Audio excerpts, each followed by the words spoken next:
Don't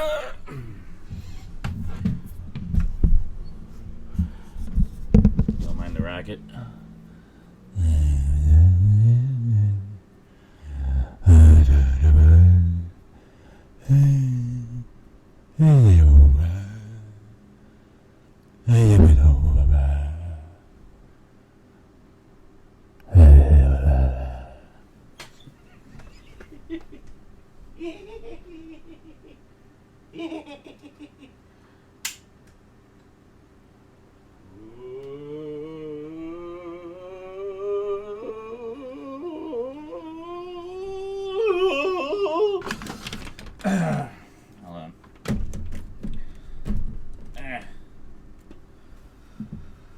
Okay.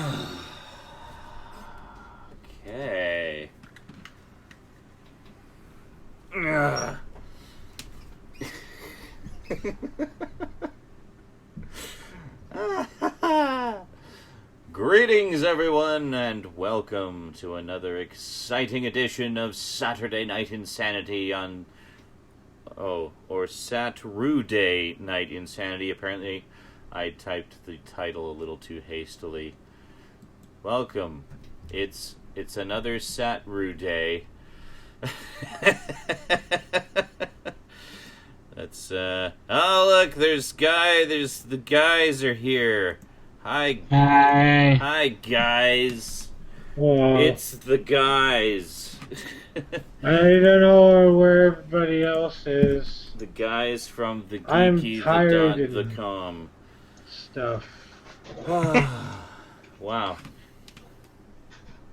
Randall Zastro says, Sean, you sound like one of those bodies growing out of the walls in Dead Space. I think referring to my...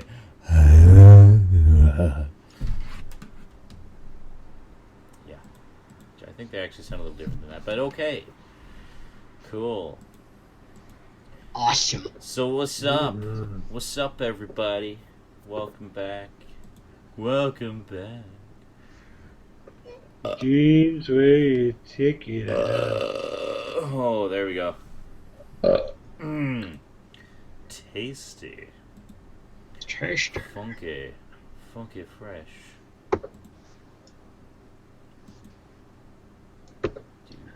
Funky! So, it seemed like good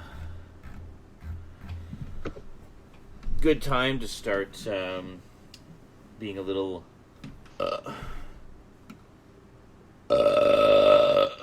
more gassy, yes. A little more Doctor Who centric for a little bit, hence the TARDIS pick for the thumbnail there, and the Doctor Who musical selections to kick off the show. Because of course it is only 1 week. 1 week. 7 tiny little 24-hour days until November 23rd. Precisely 50 years since Doctor Who first graced our screen. So, yeah, so I think it's about time I got off my ass and started doing some more Doctor Who videos, eh? Might just have to do more than just a couple this week.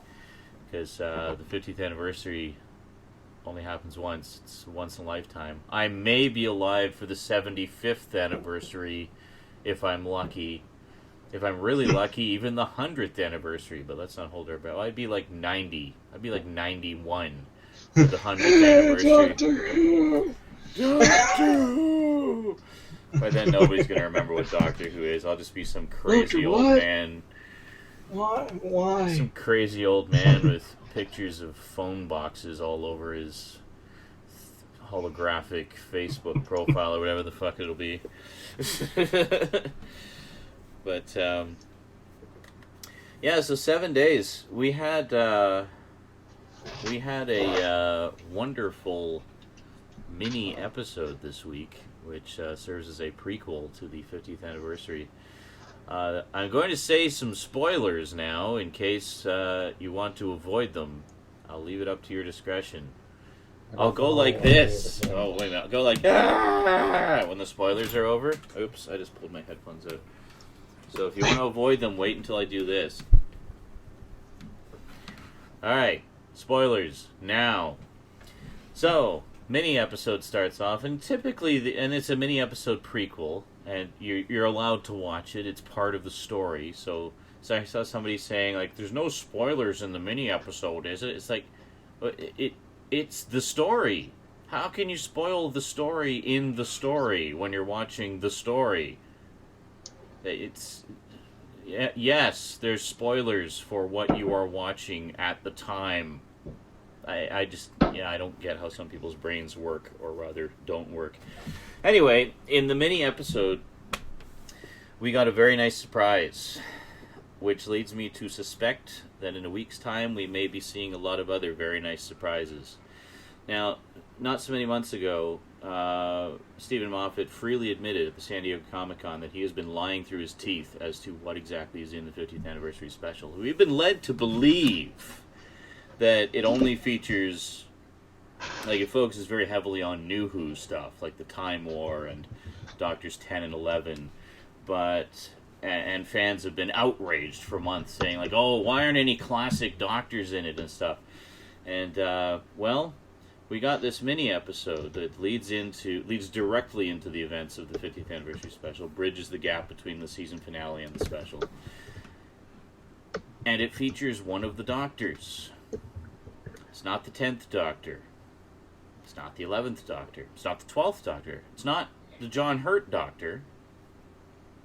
It's the 8th Doctor, appearing on screen for the first time in 17 years. And I just about shit my pants when he first walked on screen. Because, of course, he's done a ton of audio adventures. Now, this is where it gets even more interesting. He's done a ton of audio adventures that continue the adventures of the 8th Doctor from the end of the TV movie, the failed pilot movie, basically. And, fans have been enjoying those for years. I've heard a few of them myself, and I gotta say, he's awesome. He really deserves more screen time. Somehow. Anyhow. So, having heard him primarily in audio adventures, you don't see him on screen at first. He at first says, I'm a doctor, and that's all he says. And then, as soon as I heard that voice, I was like, oh my god. And then the camera pans over, and it's the 8th Doctor standing there, and he says, though probably not the one you were expecting. And then it goes into the opening titles, like, oh my god, he's back on screen! I was just freaking out. It was awesome. And it's great, because we actually get to see him regenerate into the John Hurt Doctor, which is the mystery Doctor that we haven't heard anything about, and stuff like that. So it was pretty awesome. It was pretty awesome to see him finally back on screen, even if it was just for a mini episode, and actually get to do a proper regeneration. Because that's a piece of the story that we've been missing for a very long time, and not knowing what happened exactly. Everybody just assumed it was the 8th Doctor that fought in the Time War, and that he regenerated into Christopher Eccleston. But no, apparently not. There's other forces at work there. Stephen Moffat has also assured us this does not screw up the numbering. The numbering will remain the same. The War Doctor, as John Hurt's Doctor is known, is not the Doctor. And because of the nature of the regeneration, it does not affect the regeneration cycle. So Eccleston is still the 9th, Tennant is still the 10th, and Smith is still the 11th, Capaldi is still the 12th. It doesn't change that. This is an in-between Doctor that was not a real... it was a regeneration, but not a regular regeneration, so it doesn't count. I don't know, it's confusing, but that's basically the gist of it. So anyway, awesome mini episode. Can't wait to see the special in 50 years. In 50 years? Let's try 7 days. I think that would be like the longest wait watching 50 years. for the resolution of a cliffhanger ever. And we'll see you in 50 years. Hope you enjoyed that 6 minutes of cock tease. Awesome. Thanks. Fuck you. Alrighty. So without any further ado, let's wait for everybody to come back. Spoilers are over. You're safe now. Yeah, see the mini episode if you haven't yet. It's awesome. Things happen and stuff. What the hell? Craig, get on that shit. You don't know what you're missing. Craig says he's never seen any post-Sly Who. Sly meaning Sylvester McCoy, the 7th Doctor, basically the end of the original series. see the new stuff. Just marathon it. Just go nuts. You got 7 years and a bunch of mini episodes and specials to catch up on. Enjoy. You're in for a treat. It's a hell of a ride. And it is part of the continuity. For people who are still unsure about that, the new series is a continuation of the old series. It is not a reboot. It is very much a continuation set in the same continuity. Oh, the one thing I forgot to mention. Spoilers, again, I'll do the crazy thing. Spoilers. Okay. Regarding the Eighth Doctor's audio adventures, there's a single line of dialogue in... Now, for the most part, most fans have been debating for years whether or not the audio adventures that Big Finish has been doing with the past Doctors, specifically 4, 5, 6, 7, and 8, or whether or not they're considered canon or not. The general consensus, I think, has been like, no, they're not, because they're not the televised stories. And it's like, okay, but they do feature the original actors and a lot of the original writers, and they are stories that take place in between the televised stories. So there's been a lot of fan debate about that, whether or not it's sort of been up to opinion as to whether or not you personally consider them part of the overall canon or not. Well, it's no longer opinion. Because there's a single line of dialogue in that mini episode in which the Eighth Doctor is about to regenerate, and he lists off the companions that he's had over the years, and just to sort of honor them one last time. And the list of companions that he gives are not only his companion from the TV movie, but every single companion he's had in the audio adventures. What does this mean? It means, put simply, that the audio adventures are all canon now. They are all officially canon. Every last single one of them. So that's like, what, 150 or so? Probably more than that, actually, if you count the spin-offs, of stories that are now slotted into the televised canon. They're just in audio form. How freaking awesome is that? Which, I think I'm okay with that, and I think most fans are okay with that, because, quite frankly, the audio adventures are freaking awesome. They're so well done, and they very comfortably slip into the continuity of the overall story. So I think it's great that they've actually been made an official part of the canon now with that one little piece of dialogue in a mini episode. Like, amazing. So we get the Eighth Doctor back, and all the audio adventures are now canon. So how fucking cool is that? So that was great. Alright. Spoilers are over. You're safe now. Somebody needs to fucking record that. A little fucking loop, make it into a GIF. Just make me a and GIF. just have spoilers! Spoilers! So there you go. There's apparently a PSP game called Super Robot Tyson Z. Ah, interesting. And it features all the robots from, or giant mech robots from all anime you could possibly think of. Nice. Like you can have Big O fight frickin' Mazinger. Nice. That's awesome. And they have all the original music, so it's like you hear Big O. Oh, so you hear like Showtime! the theme songs and battle music and stuff. Jeff Measurement says it's like an old sock hop dance. Do the spoiler. Mario Fanboy asks, aren't those women from a Fourth Doctor story? Are you talking about the Sisterhood of Karn? Yes, they are from the Brain of Morbius. And that is actually the last time they've been seen, so it was also the return of them returning to the screen for the first time. So that was pretty cool. So a lot of references to Who history and continuity and stuff just in that 6.5 minute mini episode. It was really quite amazing. And if that's just the mini episode that leads into the special, I think the special is going to be freaking amazing. I think there's a lot more stuff that they've been lying about, and I can't wait to see what it is. Hey Sean, did you get the game yet? Yes, I believe so. Where the hell is it? It's over on the TV. I have not opened it yet. I haven't had a chance to do a package opening, but it has arrived. It just arrived on Friday, actually. So, so I'll be opening it up. Hey, Greg. Probably tonight or tomorrow sometime. So, yeah. Can't wait. Can't wait. Speaking of getting new stuff, I got some new stuff. Got my first full paycheck. Bills are well on their way to being all paid off, so I thought it was high time I had a good old-fashioned splurge. Yeah, splurgerific. Now, there will, of course, be update videos and stuff like that, and whatnot. But in the meantime, because as you know, I love you guys. I always give you first dibs on the new goodies before I do the videos. I thought I'd show you all first. So the guys here have seen some of this stuff. I picked up some more today. So first off, you may recall I sold the original release of this. I had it for a long time. It was out of print for a long time. I'm really puzzled as to why this got a deluxe edition, but I am not complaining.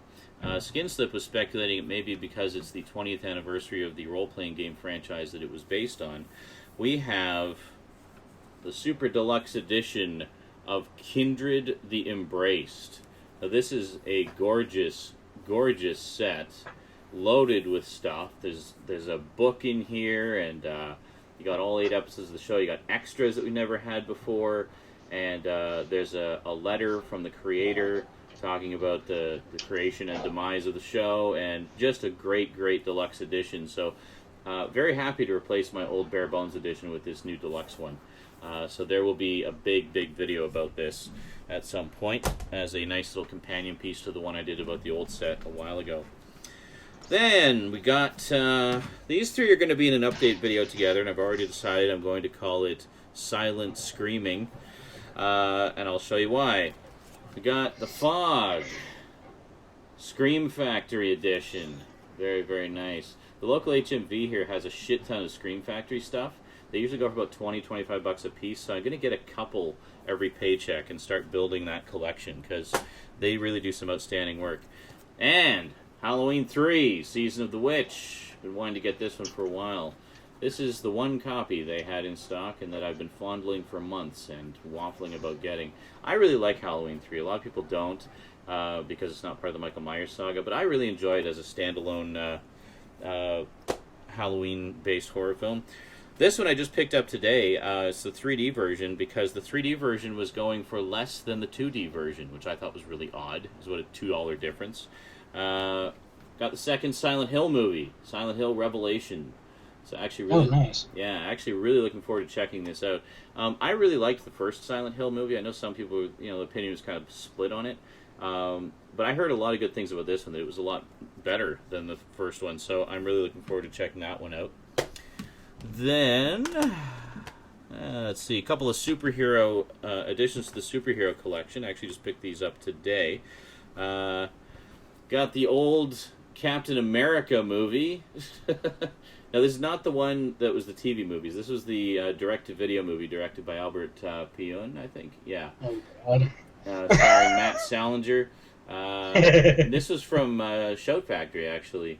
This release, yes, Shout Factory release produced by Brian Ward. Yes, this is the 1992 movie, and I've been wanting to get this. I just saw this at Target, actually, for like $10 or $12, something like that. I couldn't resist that, so gotta love that. Some early 90s superhero cheese, and a much better superhero film, I think, from what I've heard. The DC Universe animated adaptation of Superman Unbound, with the slipcover, also from Target. Now, they have most of their Blu-rays in plastic cases, and I grabbed one off the shelf, checking the edges and the front to make sure it was in good shape. When I got to the till, the girl couldn't get it out of the case. It was jammed in there so tight, and the back was completely caved in and squashed. I didn't even see that. So she had one of the other girls at the tills go back and check them, and apparently all the ones that were in the cases were squashed like that. So the girl actually went into the back, into the warehouse, and found one for me in like perfect condition. So very big kudos to the local Target here for that. So yeah, so working on the DC Universe one, I just picked up Justice League Doom a couple weeks ago. Next one, I want to get the Flash one that came out recently, and it's basically just any other ones I can find that I don't already have. So working on those collections. Then I thought it was high time I finally saw it. I picked up The Hobbit Extended Edition. Have not watched it yet. Really want to watch it. But, yeah, Yeah, so great stuff. This is the 3D version, of course. I figure I might as well get the most deluxe edition that there is. I know there's the one with the like statue thing. Way too much for me to spend on one movie. I mean, it's like $65 for that set. This was $40. I figured, yeah, I'm gonna get the $40 version because it'll take up way less shelf space. As nice as that other set is. But I figure at least when I get a 3D TV, I've got a couple more 3D movies there to enjoy. And then this was actually, Walmart started their Christmas sales already, and I couldn't resist this one. This is one I've been wanting to pick up for a while. We got the Family Guy Star Wars trilogy. It was on for $20 on Blu-ray. Pretty nice. And yes, by the way, before anybody says so, I am aware that the first one is not true high def. It's just upscaled standard def. The other two are true high def, though. And I just watched It's a Trap last night for the first time. I'd seen the other two before, so I just jumped into that one. And it was good stuff. I think I was too tired to really appreciate the humor in it, but I enjoyed it. I had a good time. I'm going to do all three of them back-to-back one of these days.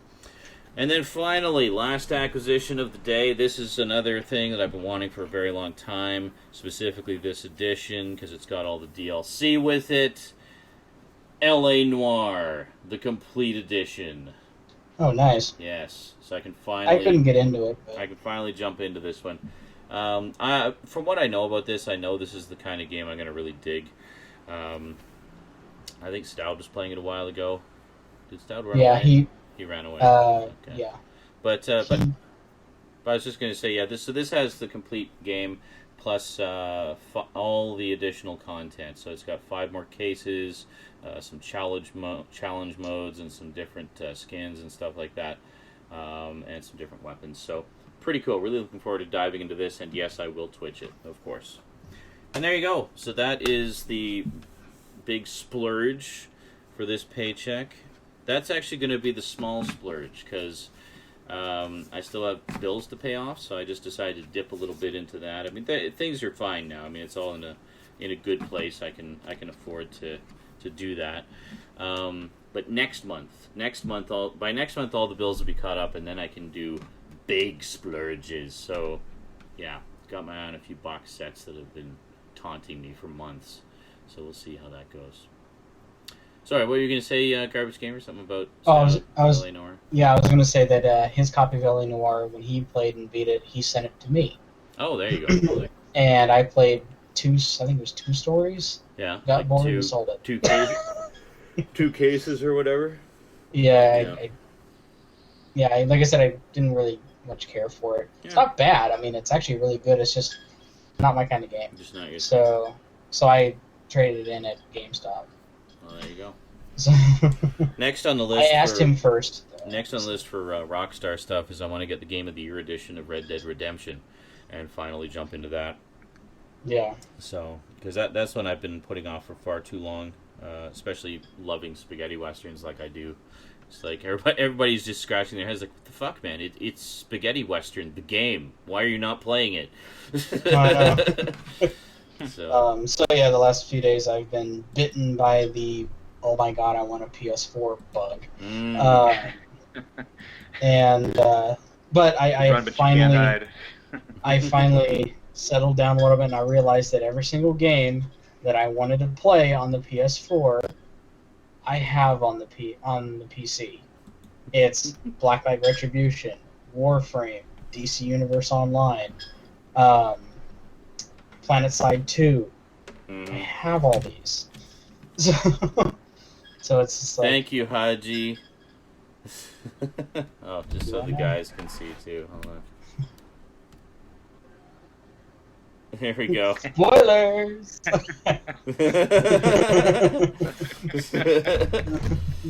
Awesome. So yeah, I was going back and I was looking at the trailer of the 19... It says 1990. Captain. What does? T-shirts, coffee mugs, the whole That's right. To Zazzle. To the Let's get it going. But yeah, that's good shit. So Jeff, you got the Movember shag going on there? Yeah. I wish I could claim that, and be cool, but unfortunately it's just flat out stupid la-di-da laziness. I have no other excuse. I looked this way in late July too, so I was celebrating, It's the Jewish Shaving? version. Shaving? In Ain't nobody Malai. got time for that. That's right.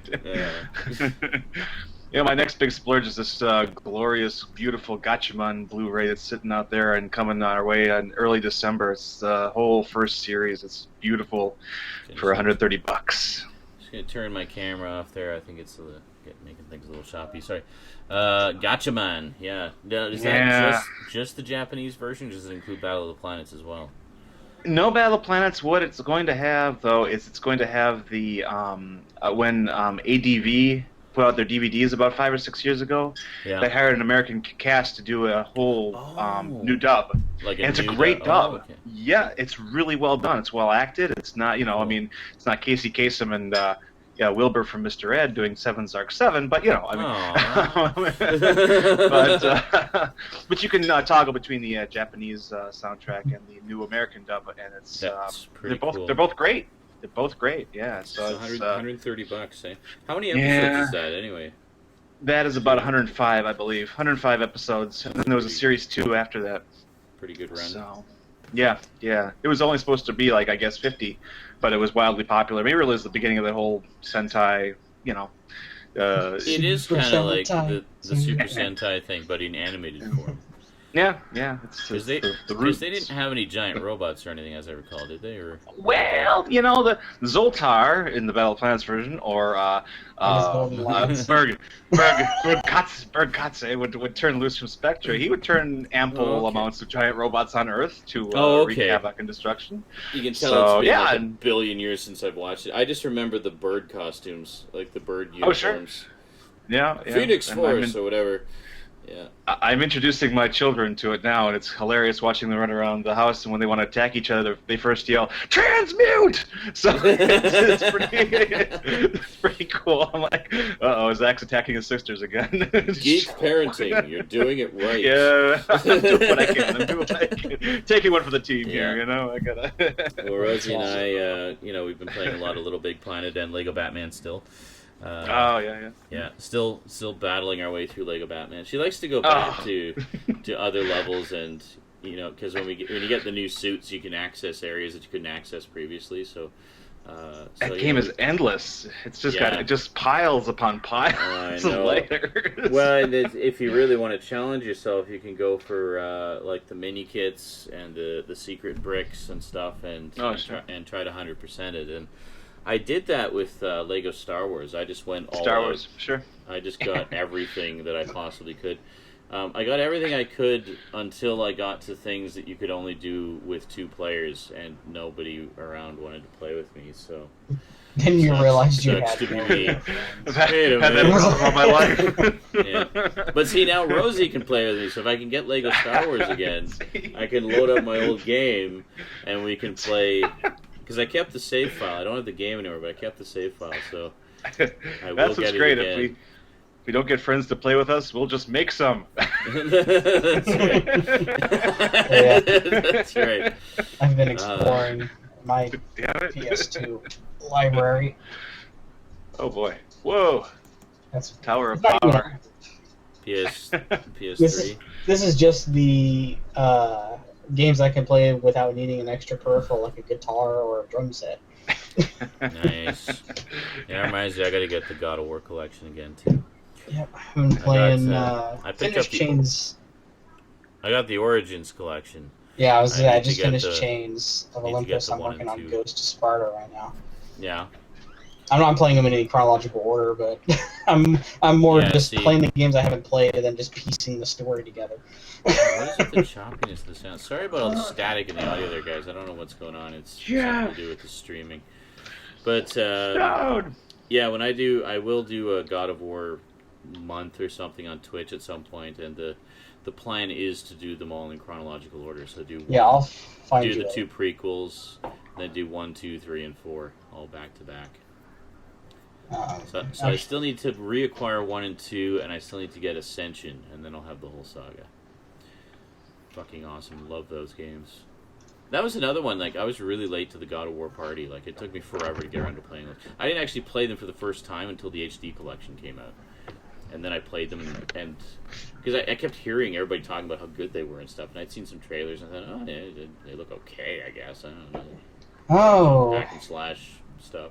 Actually, you may But then wanna... I played it, and I was just like, wow, this is like a Greek mythology fan's wet dream game. I forgot about that. I know So how see big all you your are. favorite characters and monsters from Greek mythology, and then kill them. Yeah.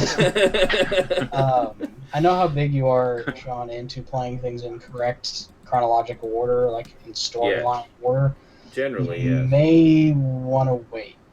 Uh-oh. Because Ascension is the first story, technically. It's a prequel. Really? Yeah, it's in a nutshell, it's Well- a story of what leads up into the first God of War game. Well, yeah, but I mean, also that said, I tend to go for, when it comes to things like that, I tend to go for release date rather than story chronology. Because sometimes it's actually better to play the prequels after, because they can spoil things. You know, like, for example, take Metal Gear Solid 3. Even though it's technically the beginning of the story, everybody says, no, play it in sequence, because it'll actually spoil things for the other games if you don't know them, or you're playing them for people who haven't seen them before. I was like, okay.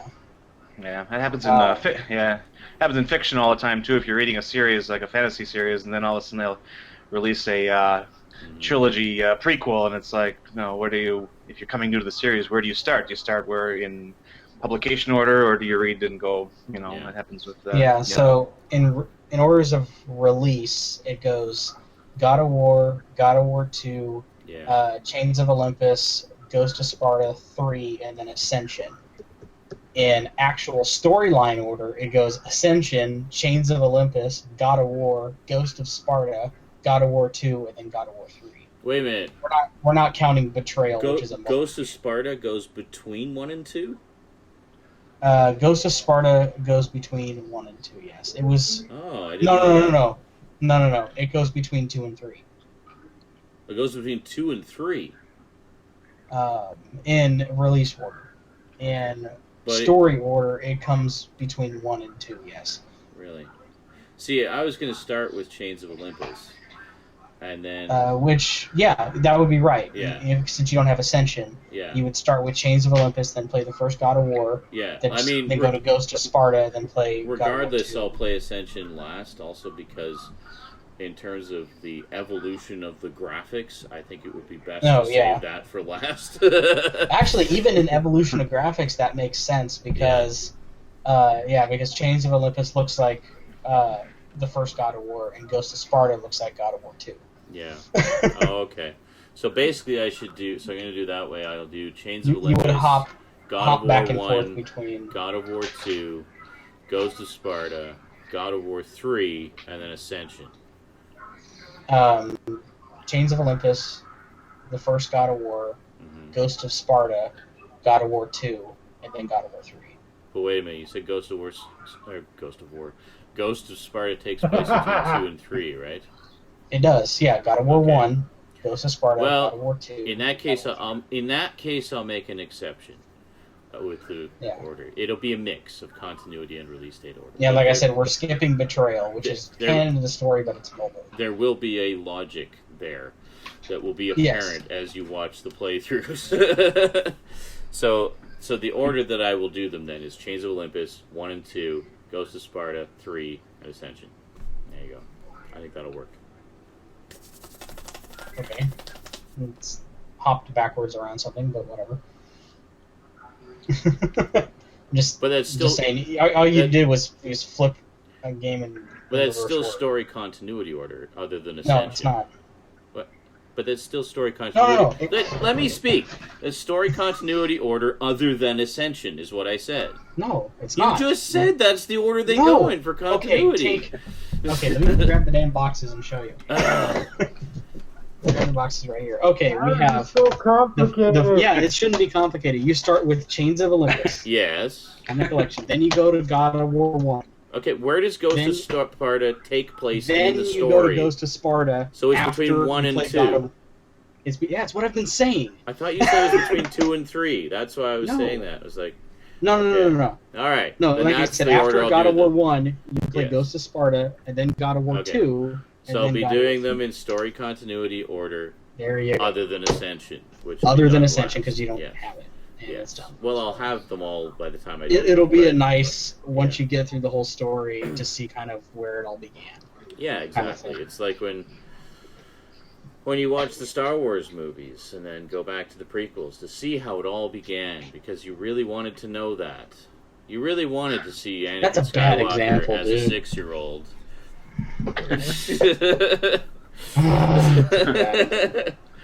You guys just turned God of War into an Abbott and Costello routine. That was awesome. Who's on first? He's on third. I don't know. I don't know what the hell I'm talking about. Oh, don't worry, I'll write it down for you later. I don't give a darn. Oh, he's the shortstop. I actually don't give a darn. I'm literally going to play the God of War collection, then God of War 3, and there you go. Honestly, when it comes to Alrighty storyline, then. you really want to play it in storyline order. You don't want to play it in the order I did, which is as I got them. Oh. So I played it. Like I said, I'm currently doing Ghost of Sparta, but I've beaten 1, 2, 3, and Chains of Olympus already. Ah, so you haven't played Ascension either, then? No, I don't have Ascension. I So, had the demo yeah, that's the for only it. two I'm missing. I I played the shit out of the demo. I had the demo, but I decided not to play it because I knew I was going to get the game anyway. So The only reason I just played didn't it keep is the game as a because total surprise. I don't know in what section of the story that is taking place. Yeah. So I don't know what's going on. So I'm just focusing on slaying dudes and ripping their eyeballs out. Yay! Eyeball ripping. I love how I did play the demo for God of War 3, and I love how the the ripping the eye out of the Cyclops became way gorier in that You're than just it going, was in the previous ones. Seeing like tendons and blood spray everywhere, and yeah, awesome. So probably not available for the Wii. Yeah. I have a nice. No, Well, actually, they did a Dead Space game for the Wii, so They did a Dead Space game, and do I have to mention Mad World?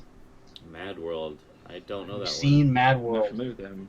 Oh my god, I No. will send you a trailer of Mad World. one. For an early release Wii game, it was the first M-rated game on the Wii. Nice. An Well, M-rated game on the Wii. I think even on the N64, like Nintendo started to lax up with its only family-friendly stuff rule, because you had a few games there that were a little rough, like Conker's Bad Fur Day and stuff like that. But then you get to the GameCube, and then you get the whole Resident Evil series ported over, and like you knew it was over for nothing but family-friendly on Nintendo. So here you go. Why? Because money. That's why. Yeah. Here's They're like, the wait a minute, people like M-rated games. We should get on that shit. here's the E3 trailer for Mad World. Mad World. Did you guys see that video I posted on Facebook the other day? It was the first-person parkour tribute to Mirror's Edge. Oh Yeah, I yeah, saw that that. was Isn't that That amazing? was cool. insane. Filmed with like a GoPro. Yeah, Jeez. it makes you dizzy. Like you watch that I was full just gonna screen. say I was watching it during lunch. Oh god, you watch that full screen in high def, and you're just like, whoa. I thought he was gonna miss so many of those jumps. It was just wow. How did they do that? There were 3 or 4 of those where I'm just like, yeah, he actually physically defied gravity there. I mean, he literally just thumbed his nose at Isaac Newton. Yeah. Like, are you kidding me? Absolutely. That's not possible. What led me to that is there's another video on their page. They do like a whole bunch of parkour videos, parkour and free running videos, and based on different things. The one that led me to them was actually one they did based on Mario, like Super Mario. So it's like live action Super Mario through the streets of something, and it's like Mario and Luigi. Nice. And but they're doing more free running in that one than parkour, whereas I think the Mirror's Edge one was more parkour, which was Is it like low hanging hammers you have to jump up and grab? And they had it was business, pretty cool because most of it was just through city streets and up buildings and running away from things. But there was a lot of CG they'd mixed in there too. Like so, there's like CG bricks and like they grab a fireball and like hit a Goomba with it or whatever. And nice. So it was fun. It was like a live action, very much like a live action Mario. But then I saw they did a Mirror's Edge one. I was like, I gotta check out this Mirror's Edge one, and it just blew me away. So I was like, yeah, the Mario one was fun, but this is the one I'm gonna share with everybody. Speaking of which, that's a game I really need to get one of these days. I played the hell out of the demo, really enjoyed it, and just never got around to picking up the game. And there's a sequel coming, apparently. There was a sequel announced at E3 this year. So, fun stuff. All I gotta say is Mad World would be the only reason I'd buy a Wii again. Pretty much. AC asks, maybe this was asked a lot, but where is Skin Slip? Yeah, we don't know, actually. He's just kind of dropped off the face of the earth tonight, so we're hoping he's okay, that all is well. We haven't heard. I haven't been in touch with the guys much today because I have Rosie, of course, for the weekend, so been doing lots of Rosie things. Made a good hearty Alfredo pasta with yolk-free egg noodles tonight, and chicken. So it's like chicken Alfredo with peas and corn, and with the egg noodles, and it was so good. She wanted a big bowl. She insisted on a big bowl, like Daddy's. So I was like, do you just want the same size bowl as Daddy's? And she's like, yes. Like, okay. So I gave her basically as much as I gave myself, just like a hair less. And she finished almost as soon as I did. Like, it was a race. She wanted to play video games, so so she's just wolfing it down while I'm wolfing it down. And I said, well, the longer you take to eat your dinner, because she was kind of pissing around a little bit at first. I said, well, the longer you take to eat your dinner, the less time we'll have to play games. So she's like, oh, he's just shoveling it in. And everybody got really quiet. What happened? Hello?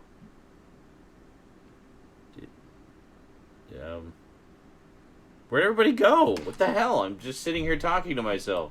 What's going on? Oh, god damn it. Did I get booted up? What? What is going on? Hold on a second.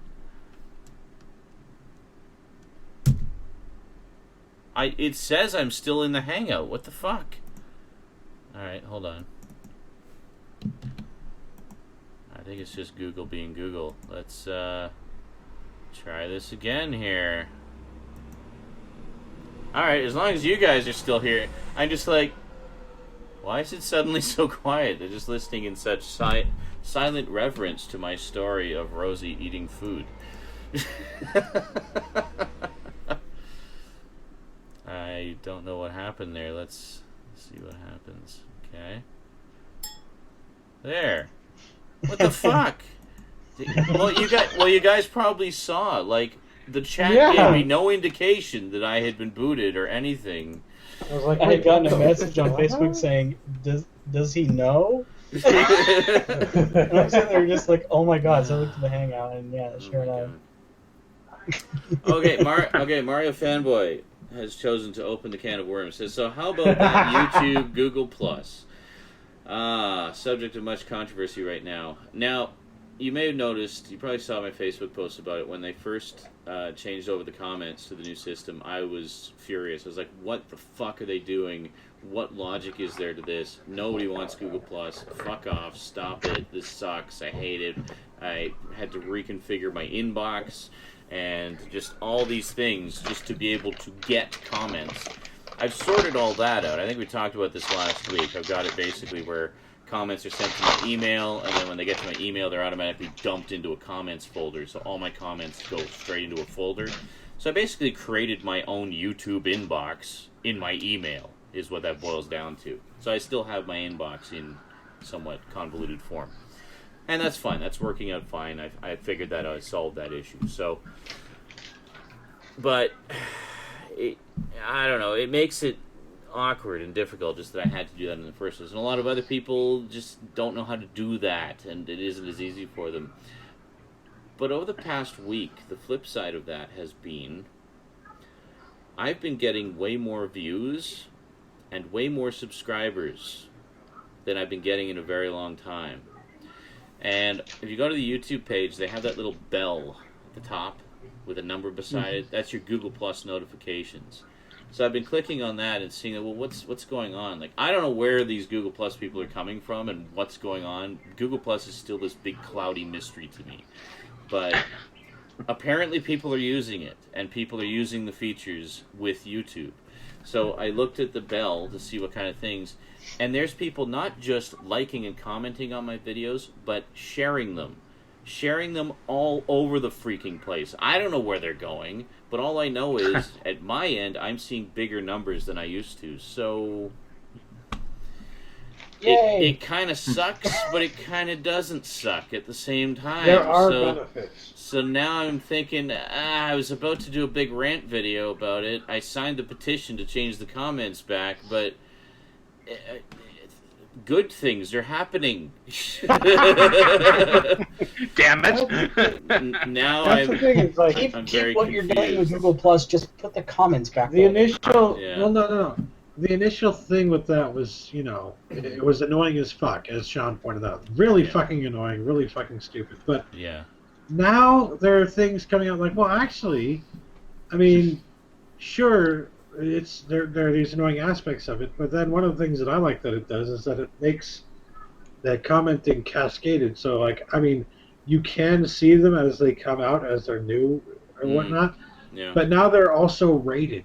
So that Yeah. means that the popular comments, the best comments, go towards the top of the page, and the less popular, spam-filled comments go to the bottom of the page. I think that's a good idea. I think that's a good new thing that they've implemented there.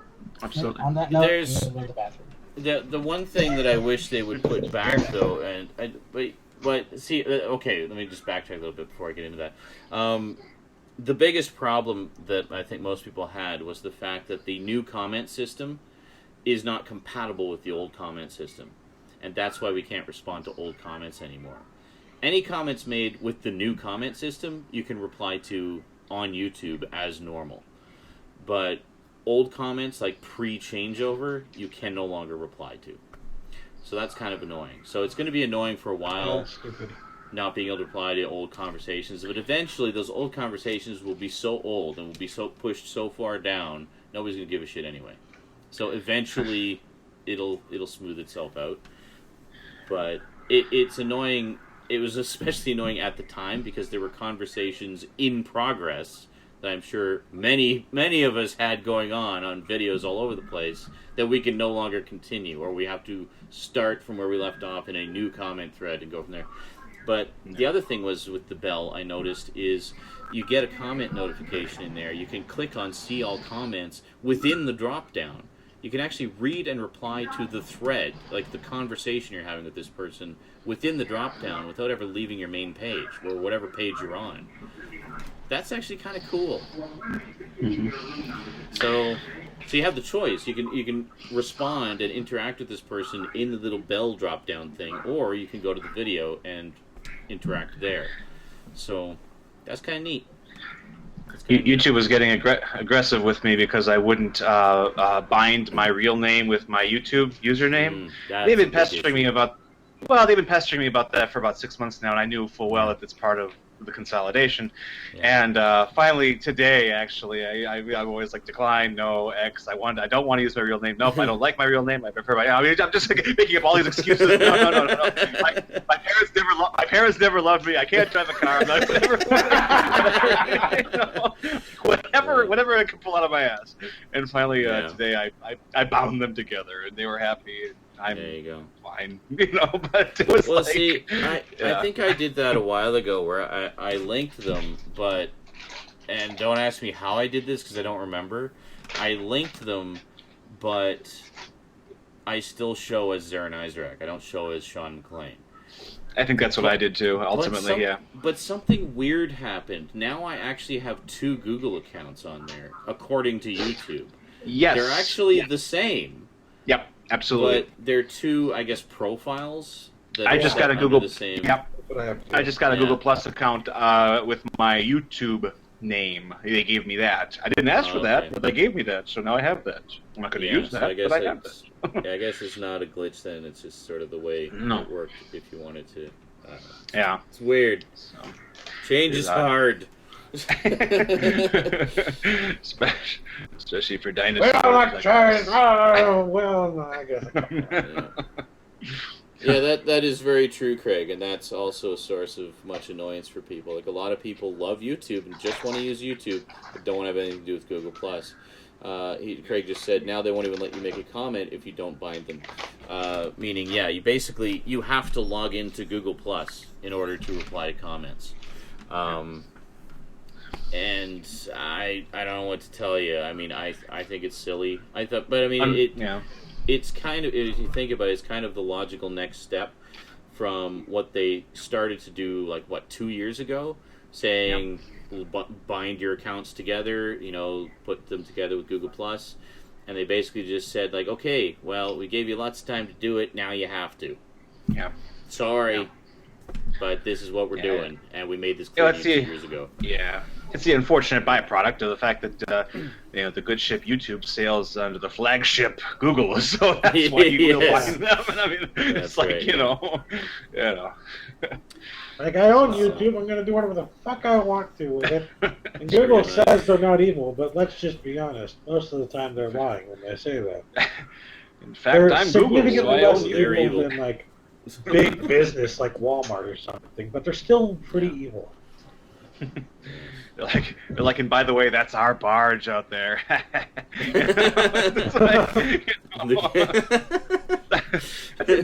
Your neighborhood, isn't that stuff? That's often it's in the Bay Area, isn't it? I think we'll just park in your harbor for a while. No reason, The boat of data. on the data river, data stream. The floating server. The information ocean.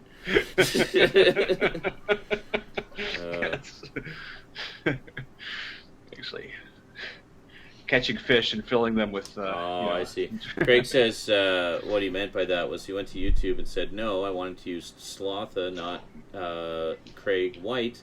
And it let me, but every time I went to make a comment, it brought the binding option up. Yeah, I think if you do that, then it shouldn't bug you about it anymore. It's basically do it or they'll bug you forever and won't let you comment on shit. It's just kind of the way that... I mean, it is forcing you to use Google+, and I hate when they force you to use something, but... Yeah. What are you going to do? Yeah. Yes, Craig, ironically, he says, so are the webcams using Google Hangouts? Yes, actually we are. Funny enough. Does that make us a bunch of big fat hypocrites? I don't know, but yeah. Basically, we're using Google Plus Hangouts because, quite frankly, they work. And they just let us do a little bit more than Skype does, in particular. Google is very good at some things and not so good at other things. Let's just put it that way. The big one, well, there's two main reasons. Is we were using Skype for a while, just for our chats and stuff like that, and we found a couple of problems with it. I mean, for one thing, you may notice we like to interrupt each other a lot. On Skype, you can't do you can't really do that because for whatever reason they've never been able to get Skype to multiplex properly, so it can't handle multiple streams of audio simultaneously. So you'd have one person talking a blue streak and everybody else trying to get a word in and wouldn't be able to because they would be overpowering the stream. So Google at least multiplexes so we can all talk over each other and just be a cacophony of interruption and rudeness, which is great. Yes. That's the way we like it. The other thing is, of course, multiple cameras. With Skype, you have to pay to have the multiple camera thing. Google gives it to you for free in much the same way that. I know sometimes even on Skype when you pay for it, it doesn't work. Like today, we're talking to Raz. Oh really? Yeah. Well, that's annoying. Like he pays for it, and yet here we are trying to turn on the camera. Like not everybody can see the camera for some reason, but some people can. Yeah. We have that problem on Google Hangouts too, but the difference is Google Hangouts is free. Yeah, and like I said, we have a lot of the same issues here, not as often, and yeah, we didn't have to pay for it. AC says, Sean, have you rebooted from Patch Tuesday yet? After what happened to you last week, I said, fuck it, and rebooted first chance I had. Yes, I have actually. I think I rebooted on Tuesday, or possibly Wednesday, but yeah, prior to now, so that's good. Wait, I what? don't recall. My for some reason on the 6 core, my VLC is getting really glitchy. The music that you were hearing at the beginning, I originally had queued up on the 6 core, and it was all staticky and snapping and popping. I thought it might have been the hard drive it was streaming off. It might have been. I've been having a few minor issues with that, but nope, nothing to do with the hard drive. So I don't know. I don't know if it's just the internal audio is fucking up, which is entirely possible because I noticed the Google Hangout is doing the exact same thing that the MP3s were doing earlier. So I might just need to spring for an audio card of some kind. So I basically streamed the audio in from the quad core. And if I still had it, I would totally send you my gold Sound Blaster Live. I actually think I do have an audio card. It's a PCI audio card. Yeah, this was as well as I might be able to throw that in just as a placeholder until I can get something.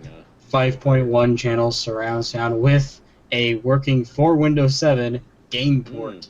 Ooh. I think mine's 5.1 as well. It's just a little guy. It's nothing fancy, but you can plug into your old as fucking hell game controllers. I'll try that sometime this week. I'm pretty sure I still have I think VLC pushed out an update this week too. Like earlier, on Monday, VLC gave me an update on my Mac. I have a Mac. No, so. they did for PC as well. I Okay.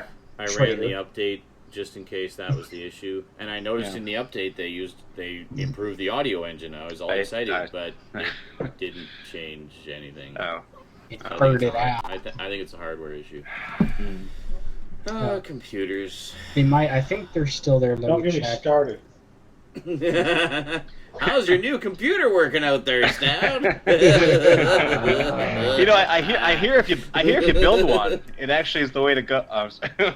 Yeah, building is always better. They're so much more stable and reliable and predictable when things go wrong. If there's one thing to be said for this, it's like the greatest crash course anyone could ever have in building a computer. Just like all the crap that's gone wrong here. Just like, we're thinking that he got a somewhat functional motherboard. That's my best guess. Because everything seems to lead towards not the CPU. Like if he was having issues with the CPU, he'd be seeing it immediately. Yeah. And not that's the thing. Yeah. You know, I mean, some people were saying that it was how the thermal paste was applied. I'm like, again, you would be seeing that immediately. And I don't know why that would cause it to just it would be a very quick like decline that, in performance. Yeah, and this was pretty slow. This was over several months. So this was like after a month of using it. Of consistent use, and after it being fine. So my think is, my idea is that it may lead down to, because we were having issues with his motherboard before where it wouldn't boot when we tried to plug in the fan controller. Really? So Sysfan 1. Yeah, Sysfan 1. Every time you plug it in, it wouldn't even turn on. You'd unplug it and it worked just fine. Yeah, Brandon said to me, he told me, Weird. oh, you should try plugging it in the other way around. I'm like, there's only one way to plug it in. Yeah.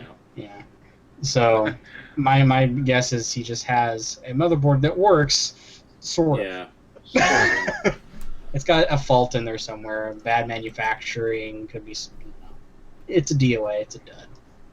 So. Manic says, just getting back to Doctor Who for a moment, says, as we get closer to the passing of the sonic screwdriver, the more I'm going to miss Matt Smith, but I'm looking forward to seeing Peter Capaldi's take on the Doctor. Yeah, that's often the way it goes when there's a changeover of Doctor. It's like you're sad to see the one you come to know and love die and go, leave, but at the same time you're excited to see what the new guy is going to do, and that's welcome to Doctor Who. That's just the way it's always been.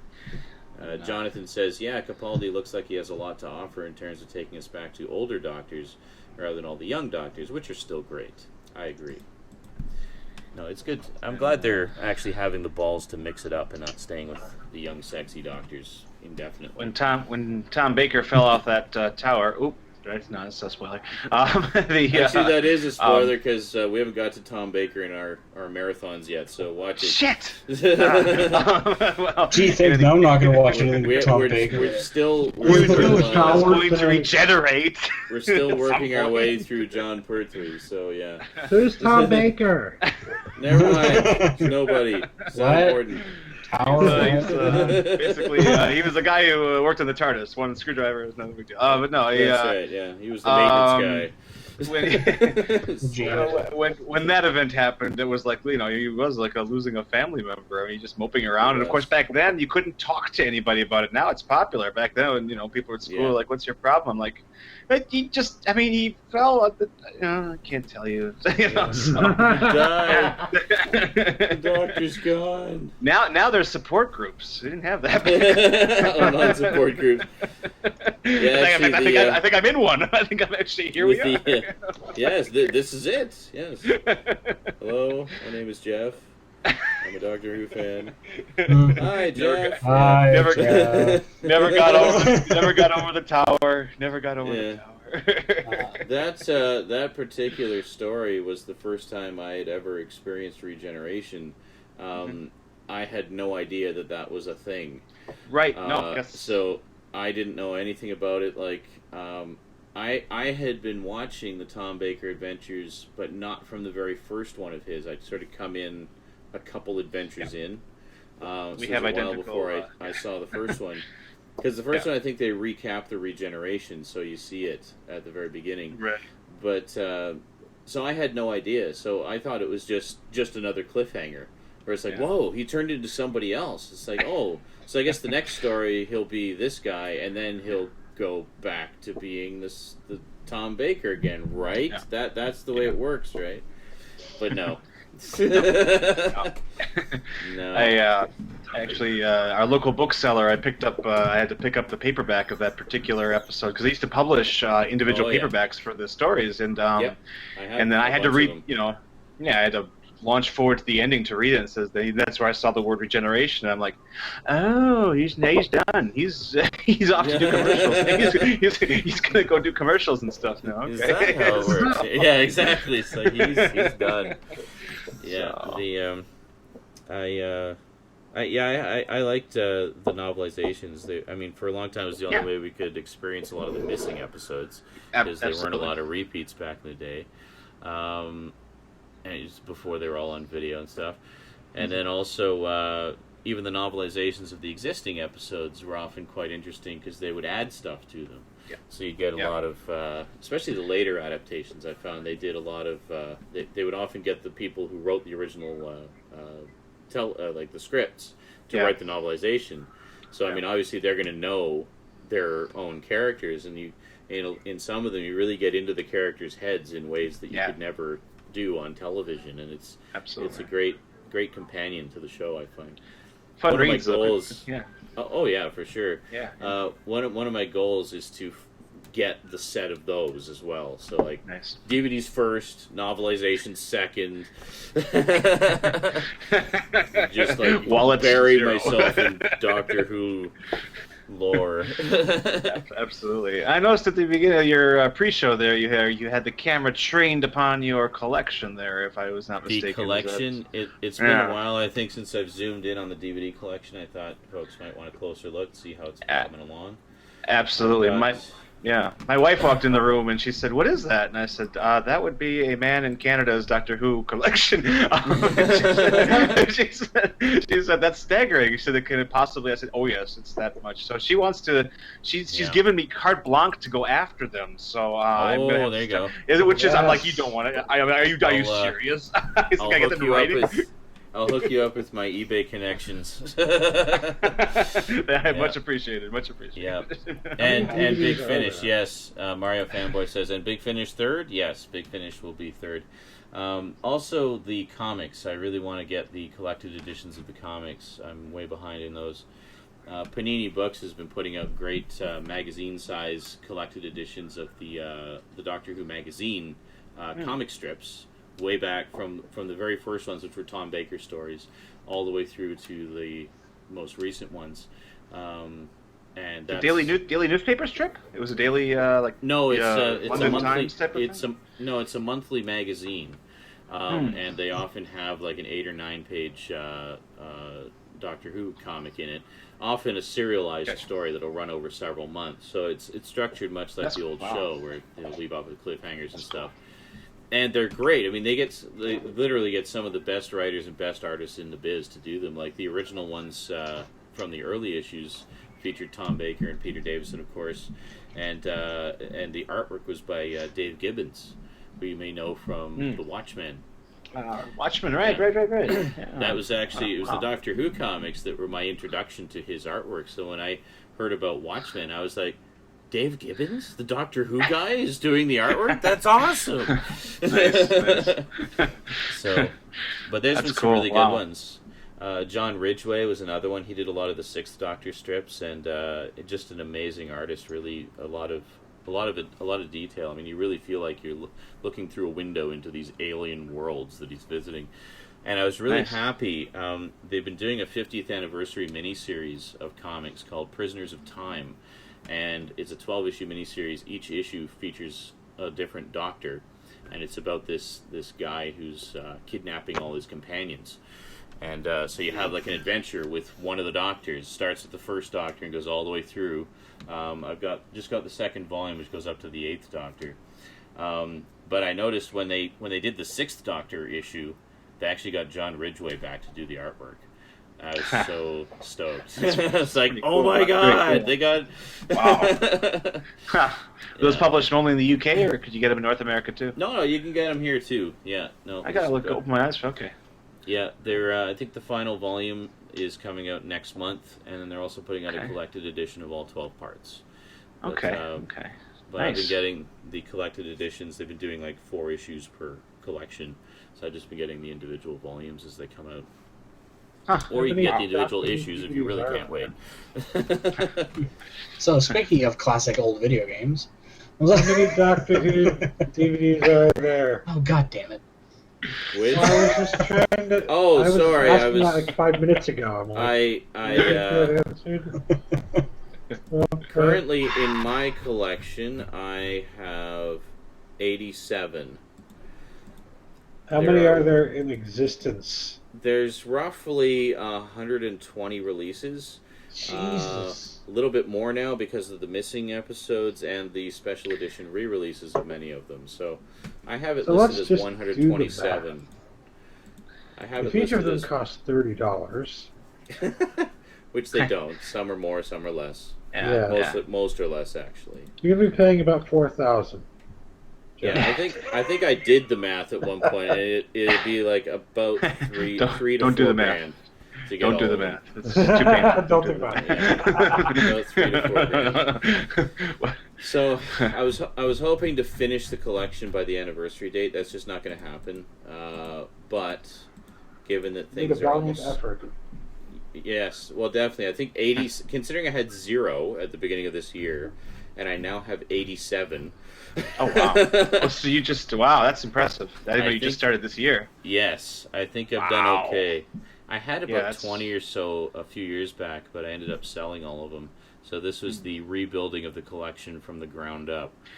So thanks to... So now that I'm going to embark on this mission here, would you recommend going Blu-ray with the presumption that the early episodes will arrive on Blu-ray, or have they already? No, they will not be on Blu-ray. Okay. Even though they exist as film prints, they are film prints of the original standard def video recordings.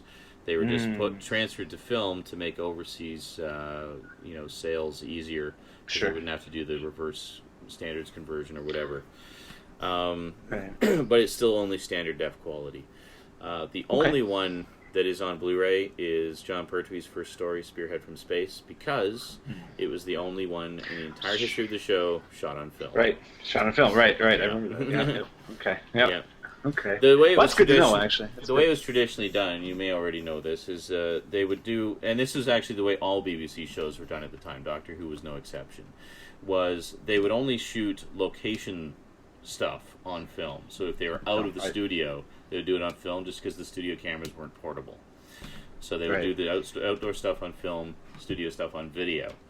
and then put them together. So, and they did Which that was for cool. like freaking 40 years. That was the standard way to do it. Yep. So, and there's a handful of stories, like there's some in Tom Baker's first season where they actually finally had portable video recorders that were viable for location use. So there's a couple of stories in Tom Baker's first season that are shot entirely on video, indoor and outdoor. Yep. And I think Hand of Fear. I think Hand of Fear has that look where Hand of Fear, maybe. I know for a fact though, Robots and the Santaran Experiment were both shot entirely on video. Yeah. And then you had the Ark in Space, which was all in studio, so it was all on video. All in studio, right. And then Robots of Death, I think, is all in studio too. I think, the Robots of Death is all in studio. It has some filmed model footage though. Exterior of the the sand miner. And then they have then for the rest of Tom Baker's first season, they had like the Return of the Daleks and the Cybermen, so they saved their film budget for those, I guess, to make them a little more epic. But even then, I think Revenge of the Cybermen is the one that has the most location footage because they had all those wonderful cave locations they could use. But Genesis of the Daleks, a little bit of location footage, but mostly all in studio. And one of the greatest Dalek stories ever, by the way. Yes, it is, absolutely. And Revenge of the Cybermen is probably one of the greatest Cybermen stories ever. Actually, it isn't. It's actually one of the most unfondly regarded.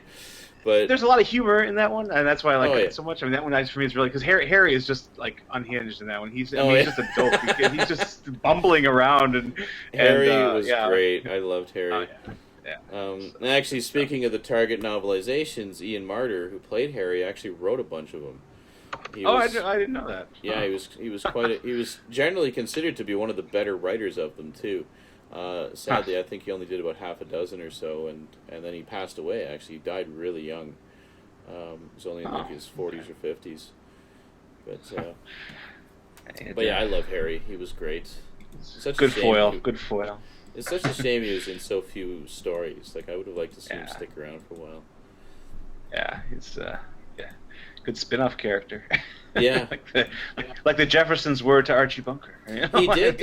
Actually, Ian Marter did do a spin-off novel featuring Harry, called Harry Sullivan's War, and I've never actually read it. I've always wanted to, but I thought, how perfect having Harry himself write the Harry novel. right. That's gotta be a very strange meta existence for the man. I would think. That's right, Get up in the morning to write a novel about the character that I play. Jonathan Root says he found Part 3 of Revenge of the Cybermen boring. Yeah, I think it definitely picks up in Part 4 though. Part 4 has a pretty edge of your seat finale. It has a great finale. First scene I ever saw of Doctor Who actually was the finale of that story. But mine was the finale of Pyramids of Mars. Well, actually not. That's like the next season, I think. Oh, is it? Okay, yeah. Season 13, I think you're right. Season 13, kind of referred to as the Gothic horror season, which I think is one of the greatest seasons of the entire series. I mean, I don't think there's a single stinker story in that whole season. It's just very, very strong. Craig asks, what regen is your favorite that you've seen? Tom Baker, definitely. He was my first Doctor. He'll always be my Doctor. Hey, he's my Doctor. No. And I just love him. To me, he really embodies all the qualities of the Doctor. And he can do the serious side with the whole universe hanging in the balance, but he can also be the buffoon, the eccentric, the mad scientist. He's got it all. Whereas a lot of the other portrayals kind of focus on more one thing. But to me, Tom Baker just presented the most fully rounded characterization of the Doctor. My second favorite is probably John Pertwee. I love John Pertwee, the James Bond Doctor. We've all been watching those and over the past couple months and really enjoying them. And I love the fact that John Pertwee, I've mentioned this before, I'll mention it again, basically the John Pertwee was primarily known for his comedic roles at the time, but he played the Doctor very straight, like very serious. And when he would meet with, I was talking about this with the guys here when we were watching some of his stories, when he would meet with young fans and such, he never met them as John Pertwee. He would meet them as the Doctor. Like, he would be in the full Victorian outfit and everything. He'd drive up in Bessie or the Whomobile, and he was the Doctor. Like, he stayed in character the whole time, and was just loved meeting the kids and stuff. He's just a great guy. He is in one of those Amicus horror anthologies that were big out of Britain in the early 70s, and there's one called The House That Dripped Blood, where he plays a very erudite actor who I think plays. that's actually one of the Hammer House of Horror ones. Is it Hammer? I thought the studio was called Amicus because they put out the original Tales from the Crypt, Joan Collins is in it. It's yes. Asylum, is what we call Asylum. Actually, interesting side note to that, somewhat related, is the sequel to Tales from the Crypt, The Vault of Horror, has Tom Baker. Yeah. Has Tom Baker in one of the stories as a tortured artist. Yeah. yes, absolutely. Yeah. Those are great. Those are great fun. I and love those. In this vampire thing, he's an actor who portrays a vampire, and at the end, he actually becomes a vampire. That's the big ending. Spoiler. I'm spoiler Jeff tonight. Great. It was you. It's still scary. You were that guy, weren't you? Spoiling everything. Spoiler Jeff. But it's but he was Yeah, but you're right. Vault of Horror, Tom Baker. I forgot about that. Yeah, those are fun. Those are fun. I still have not seen The House That Dripped Blood. I'm pretty sure it was part of the Hammer series though, because Hammer actually did a couple of TV shows.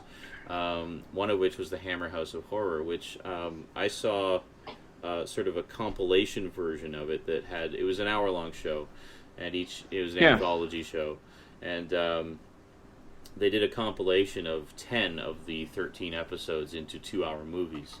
So those, nice. I saw those. They were shown over the course of Monday through Friday one week, and I recorded all of them, and I just loved them. I thought it was great. They actually do have it out on DVD here. I still haven't picked it up, but it's been released a couple of times. On that note, did you see that Stephen King's son Joe Hill will be taking the reins and bringing back Tales from the Dark Side, the TV series, and he'll be writing. Yeah, he'll be writing the first season. Nice. I heard whisperings that there was a new Tales from the Dark Side in the works. Joe Hill though. George Romero was involved in the original as well, was he not? Right. Yeah. Right. Absolutely, that was his thing. Yep. Yeah. So it's got some good breeding with Joe Hill there. He's a hell of a writer. That sounds awesome. Yeah, I'd be down with that. I think they just put the original series out on DVD as well. I seem to recall there was... I need to revisit that. That was a perfect show, actually. It was maybe a Canadian release? I don't know. But I'm pretty sure it's out on DVD now. Brendan is just mentioning that he finally finished Breaking Bad and that it had the most perfect ending ever. And he says, actually, I don't think Breaking Bad had one bad episode, in my opinion. Not really, no. I mean, there was a few I thought where it dragged a little bit, but it was still interesting and entertaining, you know. Yeah, definitely a very well done series all around. Brian is asking Twitch tonight. Honestly, I don't know. I haven't been able to stay up as late over the past little while, just due to work and stuff, but we'll say a definite maybe. I can't make any promises, but we'll see.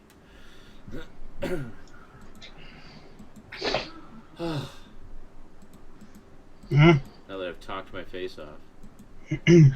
So what's new with you guys? Yes. Well, I think I can officially announce that Geeky is dead. Partnering. No. Nope. We're partnering with Handy Enterprises. With Handy Enterprises. Yeah. And we're gonna kind of combine the two sites and do what's best for both sites, which means an overhaul in the design of the sites and everything. And, it's just great news. We're going to end this destructive conflict and bring order to the galaxy. Fuck yeah. Yes, we need to instruct additional pylons. You were supposed to bring balance to the Force. Not destroy it. That's what we should play some night when we have a lot of people in Saturday Night Insanity. We should play Cards Against Humanity, just like one round. Oh, God. No, never again, man. Oh, Lord. Oh, my God. I'm still recovering from that last one. Good God, I woke up the next morning with like inflamed sinuses from laughing too long. It was awful. Oh my Lord! That was unbelievable. I had not laughed that hard in a long time. That was wow. Wow. And it was just so wrong. I mean, everything about it was just wrong. Yep. That's the. That's what's great about it. That's the world of Cards Against Humanity. They are cards against humanity. So anybody out there who has a GOG account, you might like to know this. As of right now, 2 more games have been added to the free section. So, so all of you classic DOS gamers out there, I can head over to GOG right now and get Flight of the Amazon Queen and Star Gunner. And if you remember Star Gunner, you know that's one of the more well-known, very well-polished side-scrolling shooters for DOS. And Flight of the Amazon Queen, I don't know much of anything about it, but I do know it's probably a point-and-click adventure. Usually just guessing by the title of a lot of these. I think it is. I just don't know enough about it to be like, yep, totally.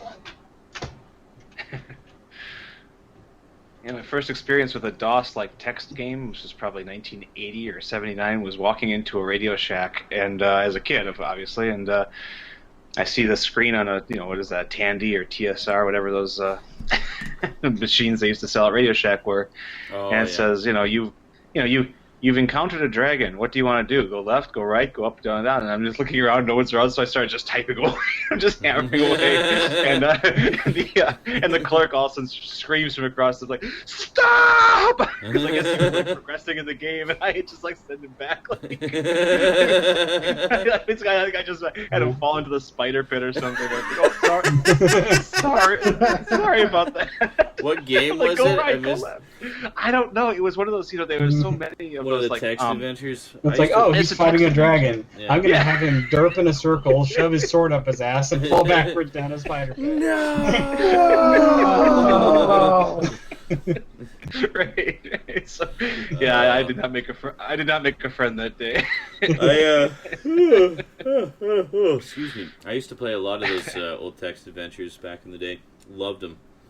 Yeah. I loved them because they were literally, like the really good ones anyway, were literally like interactive novels. They were novels where you controlled the outcome. Truly choose your own adventure, yeah. Yeah, absolutely. I still have very fond memories of the one based on Hitchhiker's Guide to the Galaxy. Yes! The game was actually written by Douglas Adams as well. Like he wrote all the stories. It is hilarious. It is the only game I know of that I can classify as hilariously hard. Yeah, it is. You can actually play it online now. There's a website you can go to that has an online version. And it's also one of those. Some people call it a downfall. I say it weeds out the commoners pretty much. Yeah. Is you have to understand the world of Hitchhiker's Guide to the Galaxy. Yes. Right. You have to understand the moon logic that goes on. And the importance of a towel. It's a very special sense of humor. But unless you're familiar with it, you can't go into... You can't, like, have the game be your first experience with Hitchhiker's Guide, because you will not know how to do my it. My personal recommendation is to listen to the first run Douglas Adams audio drama. Yes. Listen to, like, the first 6 episodes. Watch the BBC miniseries. And if you feel so inclined, read the first book, or the first couple books. Actually, no, just the first book. That'll get you going. And if you want to round everything off with a nice hot poker in the ass, you can always watch the recent film. Yeah, well, yes. We'll call that optional. But yeah, at the very least, listen to the radio play, because then you'll have a pretty good idea of... you have a much better idea of what's going on in the game. Yeah. Well, you would think if the universe blows up in the game, you basically won, I suppose, with that logic, right? That's right. In a way, yes. You've just popped out of existence. Congratulations. Well, like I said, you could very well lose if you don't have a towel. Well, for example, you will absolutely lose. The towel saves your life on more than one occasion. Yes. And, the more you think about it, the more you realize it actually does kind of make sense to keep a towel with you at all times. There's a lot of things you can do with a towel. Oh, jeez. But you can use it as a pillow or a blanket. Take your choice.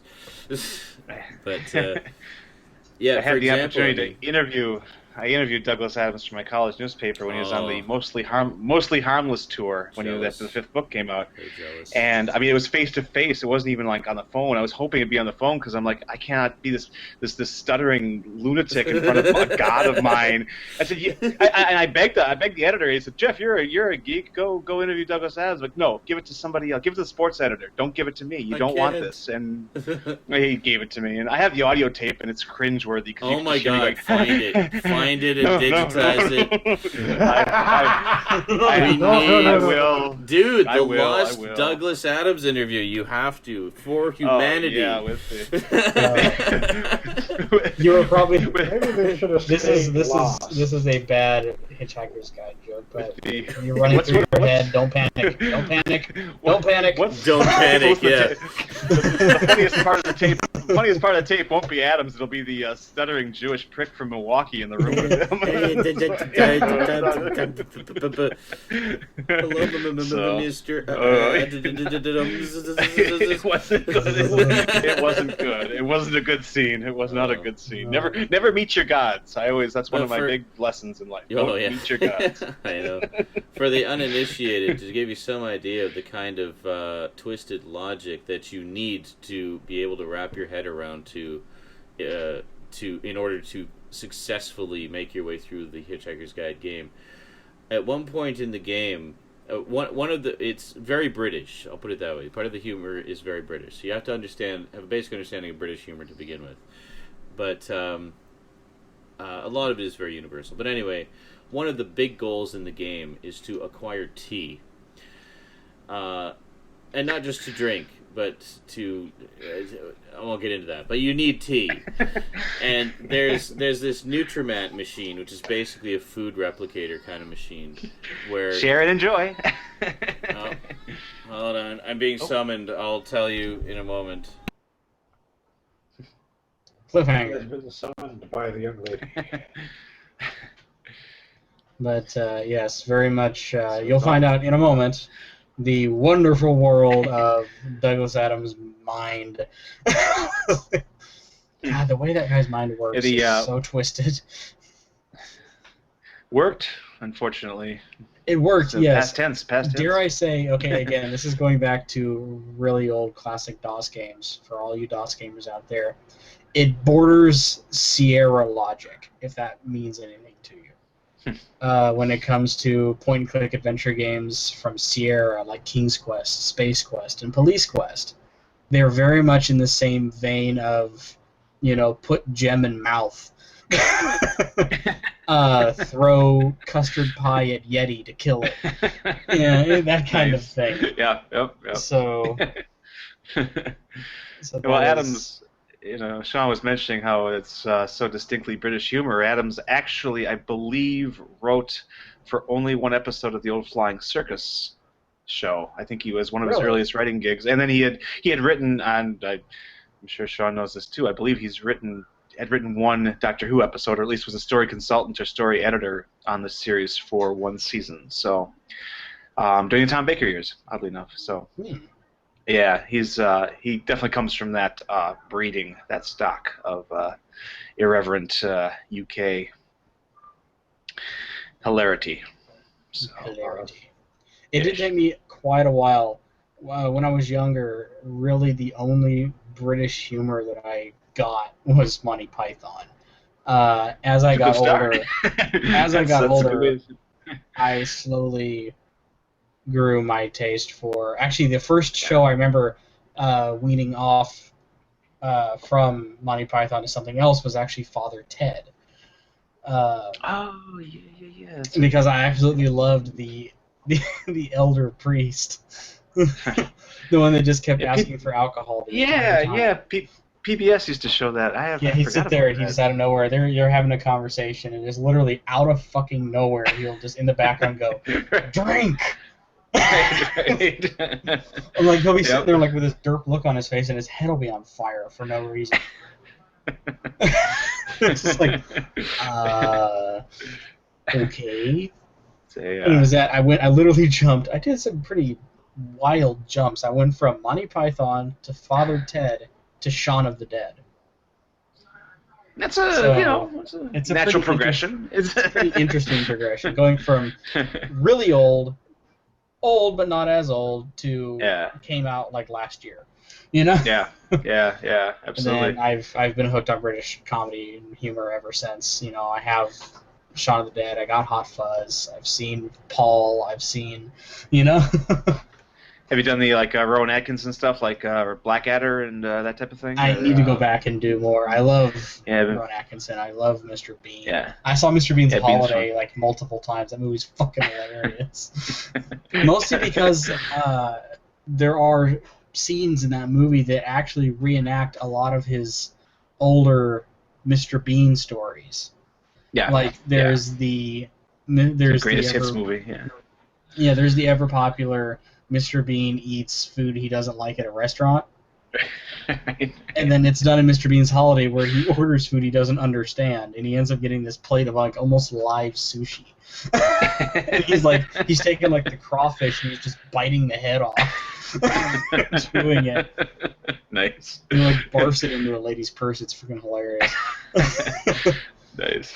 But yeah, Blackadder's fun. Give it a look sometime. It's not like completely successful, but I mean, and there's a lot of gags in there that are really colloquial to the UK that you just kind of. But it's when it's working, when they're hitting its stride, it's just really dark, nasty. It's Atkinson at his most just brutal. I mean, it's just Blackadder. Yeah, I heard if you love Ron Atkinson for his lightheartedness character as Mr. Bean and everything else, you watch Blackadder and it's like a stab in the heart. 360. It's a 360. It would be a 180. A 360. Or a 180. That's right. 360 right back. That's true. I'm sorry.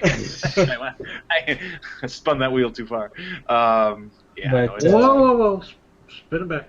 Go 180 back or 180. There you go. Over here. But actually, for a number of years, I mean, this is when I was young, until I was like 10 or 12, until I saw Ron Atkinson in actually another movie that he spoke in. I truly thought he didn't know how to speak all that well. Because I'd really only ever seen him in parts like Mr. Bean. Sure. Where really the only words he ever speaks is like when he's trying to get a point across to somebody, and he says his name. My name's Bean. Oh, sure. He knows it out of nowhere. And it's just, most of it is silent. It's like the first time you hear like Charlie Chaplin speak in a movie, it's pretty jarring too. Same thing. You know, it's physical comics like that who. God, it reminds me of. What was that? White.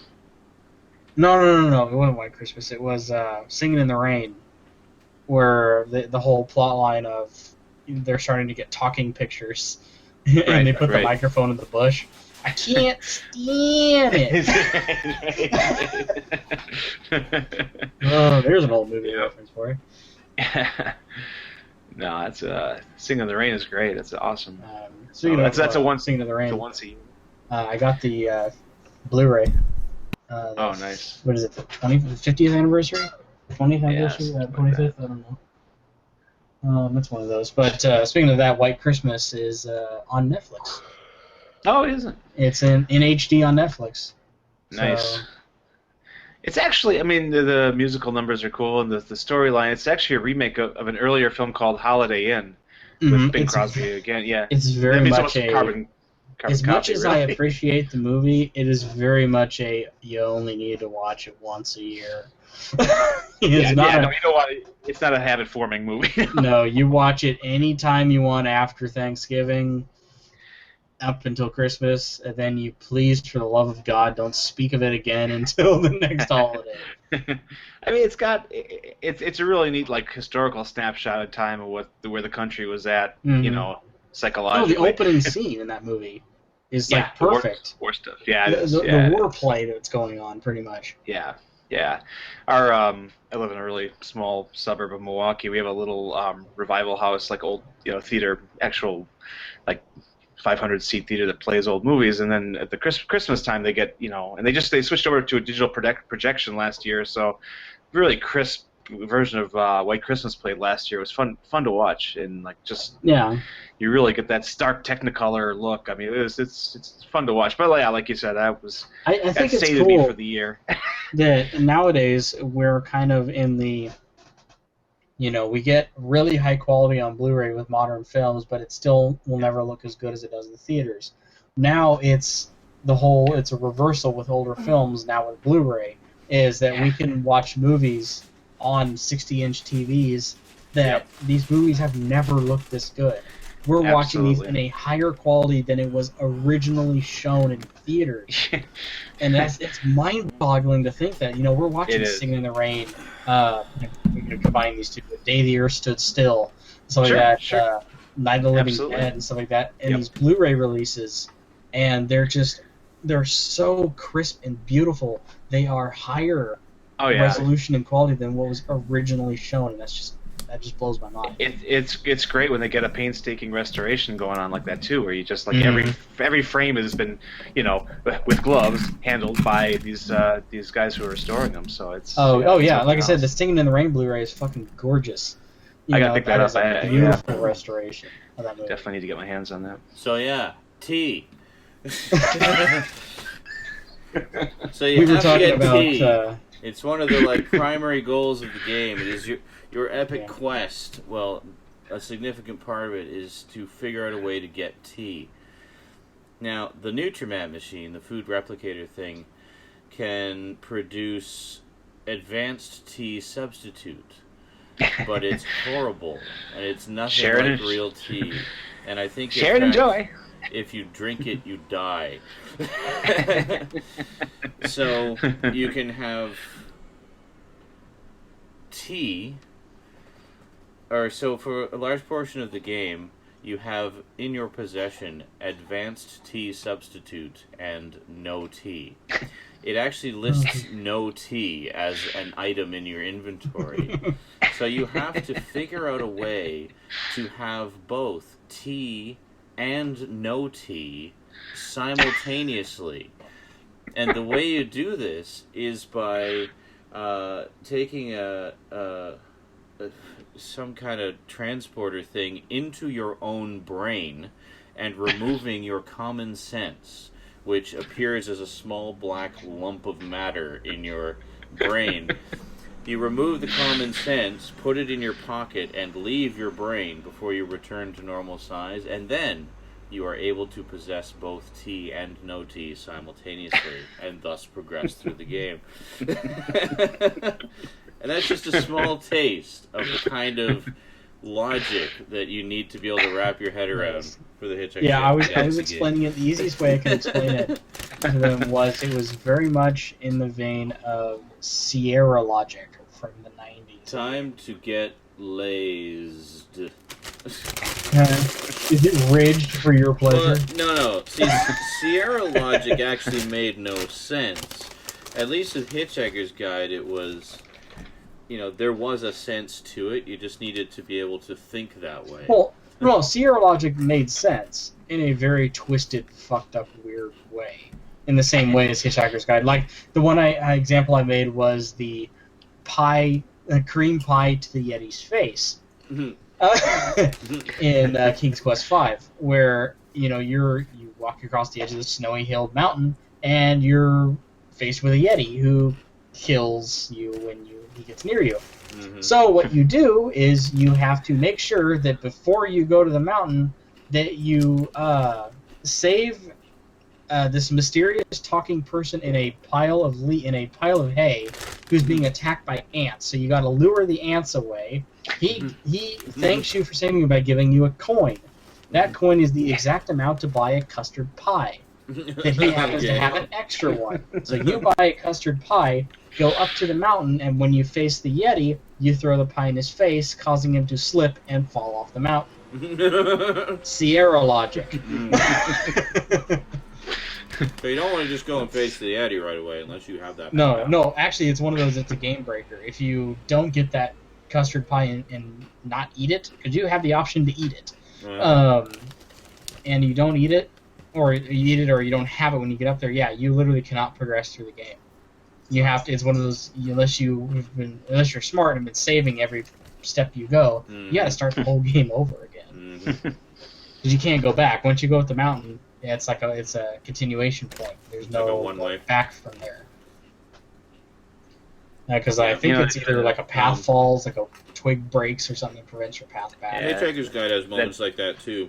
For example, the very first scene of the game, you're in your house, and there's a pile of junk mail by the door. If you don't take the junk mail with you, you will not be able to finish the game. I've never seen any situation where junk mail was so important.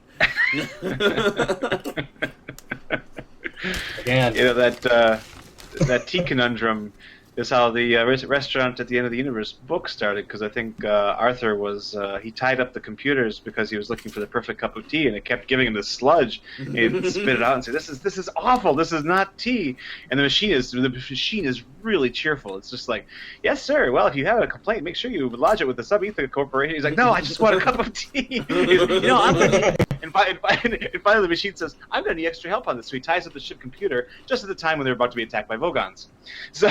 And Zaphod Brevobox is like, "Well, we gotta get out of here quick, cut the engines." The computer's like, "I'm busy. I'm helping the nutrition machine." So I know. I can't. I can't defend against the Vogons. I'm helping to decipher to make good tea. Wait a minute, hold it. Craig's just asked me, "Sean, you've seen Red Dwarf, haven't you?" You did not seriously just ask me that, did you? You did not seriously just ask me that. I've been watching Red Dwarf since 1989. I have owned virtually the entire series on VHS, and I do own the entire series on DVD now. I've introduced countless people to it over the years. I even did a huge video about it, showing the entire collection. Yeah. I belonged to the Red Dwarf fan club for several years, and got their newsletter. And have my badge, or not badge, my official membership card kicking around here somewhere. So yes, I've seen Red Dwarf. The egg is about to show on my face. I've never tried Red Dwarf, and I should. We will watch missing out on something. Yeah. All right. Again. We've been talking about. No, we watched bits of it together. We never actually sat down and marathoned it good and proper. So we'll do the dwarf. All right. It's one of those ones you can get through fairly fairly quickly too, because all the seasons are only like 6 episodes. Right. Those weird little like season replacement things that BBC does every now and then. Well, it kind of started that way, but then it took off. Oh. It almost didn't get a second series actually, but there was some kind of strike or something, and they were desperate for programming, and it was like, yeah, fine, you can have a series 2. Thank God they did too, because you're making me want munchies. Well, because Series 2, that's why. Yeah, PBS, our local PBS affiliate, carried that on Saturday nights at midnight for a long stretch in like the early 2000s, and that was my last opportunity to kind of jump on it, and I didn't. I should have. Well, I went to bed. We will watch it, and you will be there. Excellent. All right. Let me write that down. Watch it. We'll love it. Okay, good. It's a plan. It's in the books. See if Garbage Gamer can find. I don't actually know the site off the top of my head. So Brian was just asking desperately, what is the site where you can play that game? I think we've sold him on it. Good job. We'll find it for you. The Hitchhiker's Guide game. Oh. I was going to say the other 2 games he mentioned earlier are at GOG.com. Oh, GOG, I'm yeah. sure you can find Hitchhiker's Guide there too. I don't know. Seems like the place to find it. They re-released a lot of the old text adventures, like the Infocom. There's a company called Infocom which did some of the best text adventures, one of which was Hitchhiker's Guide. The series I think they're most famous for is the Zork series, which is a fantasy adventure game. But they released a number of collections over the years of those, so it's possible they might have those somewhere on GOG, which would be awesome.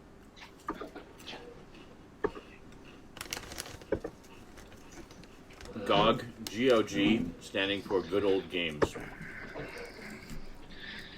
My domesticated fox was getting into some garbage, so I came over here to say hello. Yes. Hello, little troublemaker. Just attempting to ingest a banana peel. Wasn't going well. Didn't want to have to call the 24-hour ER vet to surgically remove a banana peel from his throat. So yeah, I know. It'll be $1,000, please. Over ambitious. Either you give us $1,000 or we'll euthanize your dog. Yes. I think he's Or we'll done make that it to a himself. regular fixture. You say Fox. We affectionately, I taught my kids to call him Star Fox.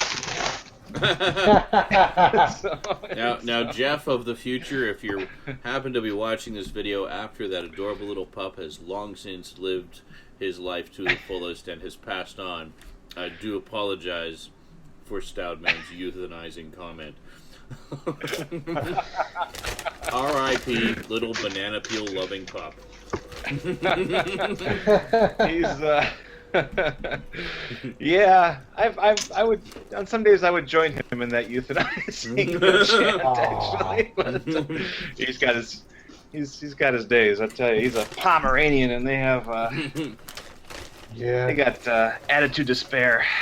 They're interesting dogs. I think they were turned loose in World War II, like behind enemy lines or something. I was reading about those. Yeah, I can see that. Just to annoy them into surrendering. 100. Yeah, absolutely. Get your little doggies away. Go take a leak on that missile launcher. Maybe They it'll rust. totally would. Did you say anal rust? It will rust. Oh. Oh, we're wondering what dip I'm eating here at Hell of a Good. Sour cream dip, jalapeno cheese flavor. There's actually got little bits of jalapeno in there. Jalapeno. It's become my new favorite. I didn't have My any wife dip, picks- so I just got some Philadelphia cream cheese. Just plain cream cheese. Yeah, same shit. No. You can get flavored ones They call that with dip. bachelor's dip. Yep. Rob says, well, that's not as bad as my uncle's dog, Sammy. He'll eat almost anything on the ground, including napkins. Napkin. It smells like it had some food on it once. That's good enough. It's related. Oh. Hoping to graduate to paper towels one day. It's a gateway paper product. Start with napkins and sky's the limit. So for those who aren't familiar, Sean and I and Brandon and Cass and Metal got together last night and did a movie gangbang for Howard the Duck. And today... I still have my DVD beside me from last night. There we go. Today I turned Sean into Howard the Duck. Yay! You can see that picture kind on of, TV.com. It's kind of a Lovecraftian creation. I know, right? I was so hoping it was going to be me when I heard that you'd pick someone to be Howard. I just wish we could have yes! a picture other than the one of me with my eyes closed all the time. Yeah, we need to change that. That could be a paid service you provide, adding duck bills to family photos. You know, because you did a really good job. That was. I am Howard.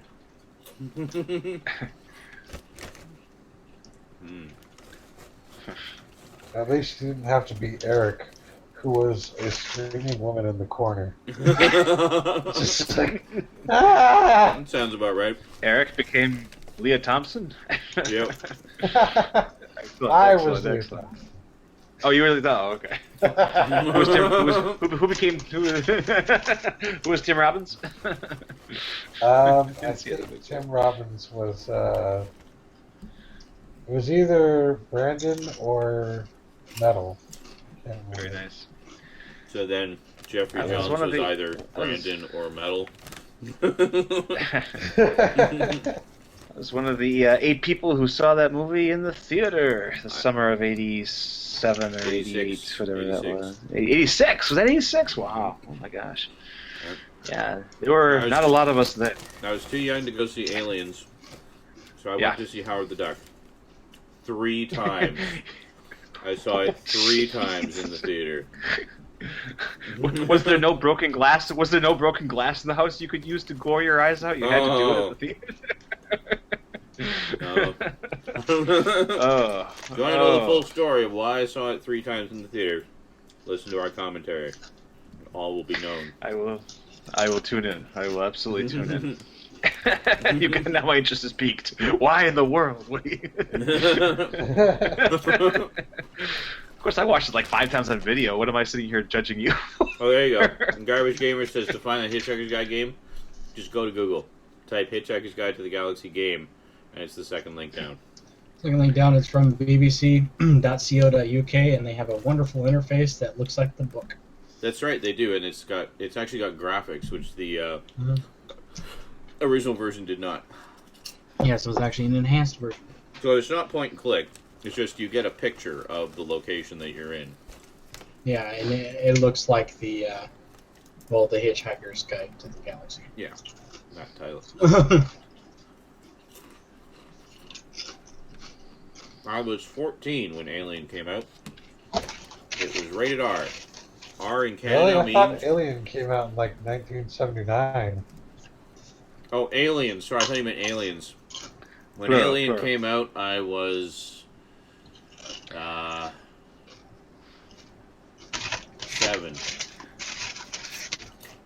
I was 7. But Aliens, which came out in 1986, I was 14. And Aliens was, of course, rated R. And in Canada at the time, R meant if you were under 18, you could not see it, period. Not even with a parent or guardian? Nope. It was Wow. 18 and up only. That's what R meant in Canada. Now, we had an alternate rating, which was 14A, which is like your R. So if you were 14 or were younger, you could see a 14A movie with an adult. Okay. 14A, A for adult. Also known as adult accompaniment. But surely back then the theaters must have been more lax about this stuff, just like whatever. Less actually. I remember as a kid trying to, blast my way into Cronenberg's The Fly and not having any luck. So no, they were very. Yeah. The following year, I did get into Robocop when I was 15. That was also R. You? Yeah. It took a couple of theaters though. But I did get in, and I saw it in the theater. I saw the original Robocop in the theater. I'm very proud of that. Hell yeah. My brother and I worked our way into Lynch's Blue Velvet. But we're fine. Great movie. It didn't harm us or anything in the long term. That actually explains a lot. I know. I had my experience seeing the first THX remaster of Star Wars in the theater in the 90s.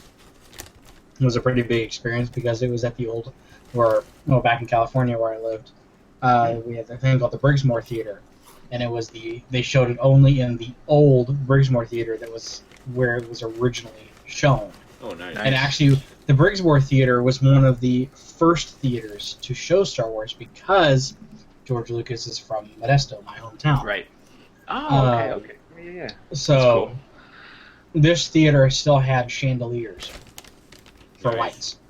Right, very cool. Very cool. The old movie palaces. Yeah. Don't see those anymore. We have a functioning one in Milwaukee called the Oriental, which has gigantic glowing Buddhas on the wall. Very, very cool. Yeah. It's gigantic glowing Buddhas? What? Glowing Buddhas. Oh, glowing. Glowing, yeah. You said glowing, I heard loin. Glowing loins on the Loin wall. Buddhas. Their loins are glowing? What? It's a porno theater on the weekends too. No, it's a beautiful palace. I mean, just talking about old movie palaces, and they're still making a go of it. They used to have one screen; they cut it up into 3 screens. Met my wife there actually. She used to get me in there for free. So Nice. then I married her. I think you chose wisely there. It was a sort of a natural progression for me. Really. It's like, yes, I could marry you quite Yeah, easily. absolutely. Do you always smell of popcorn? That in a woman, yeah. A little behind the ears every night. It was pretty sexy. It's like in Family Guy when Lois got all the oil spilled all over at the end of the episode. She was like, and I'll smell like French fries for a month. And he goes, well, I'll enjoy that. Reach upstairs. Oh, yeah.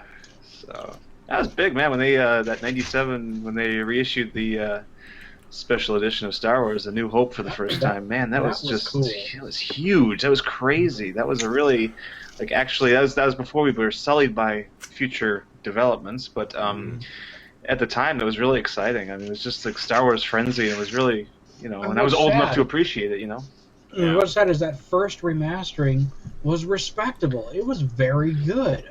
I could live with it. I could live with it. You're talking about just the remaster, not the special edition. Or the special. This one I think had, if I remember correctly, it did have the added scene with Han Solo talking to the step on the tail thing. Yeah. And they I mean, threw which a couple is of it's fine because the only reason I say it's fine is because that is an original film shot. That wasn't reshot for the new stuff. It was all original.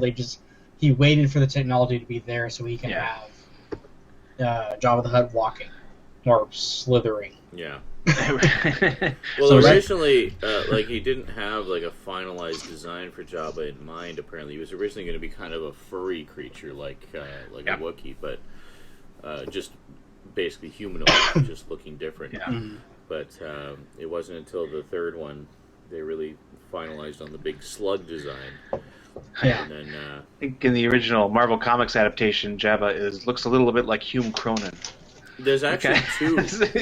Depending which publication of the Marvel Comics version, there's 2 different Jabbas in it. One of which just looks like a kind of human guy, and the other he's got fur coming out the side. Yeah, and the other looks kind of like a blue-skinned alien. Depends which version you're reading, because there's the individual comics. There's I think there's a Treasury edition, and there's a paperback version. So they would often reprint comics in paperback form. Yeah. So they'd have just a couple of panels per page instead of full page reproductions. I have one or two. I have the comic book adaptation of Dragon Slayer that's done like that. Oh, nice. I also have the individual issues, but I've got Star Trek: The Motion Picture in the paperback pocketbooks. Oh, I don't have it in the pocketbook form. I've actually got the original issues of that. Nice. I've got most of the Marvel Star Trek series, only missing a couple issues. But nice because all the lengthy feature stuff is just flashes of color. That's what I found to be kind of sad with the stigma. The continuation of the special editions keep getting modified. Yeah. The first special edition was very respectable. It didn't add much. Somewhat. It just added it added back in the stuff that Lucas had originally shot, and the technology was there to complete. Yeah. It wasn't gratuitous. I mean, it wasn't gratuitous. There was a few things. I mean, it still had the big Mos Eisley canteen, overhaul, and the cantina overhaul, and stuff like that. The Jabba scene, Greedo shooting first. Right.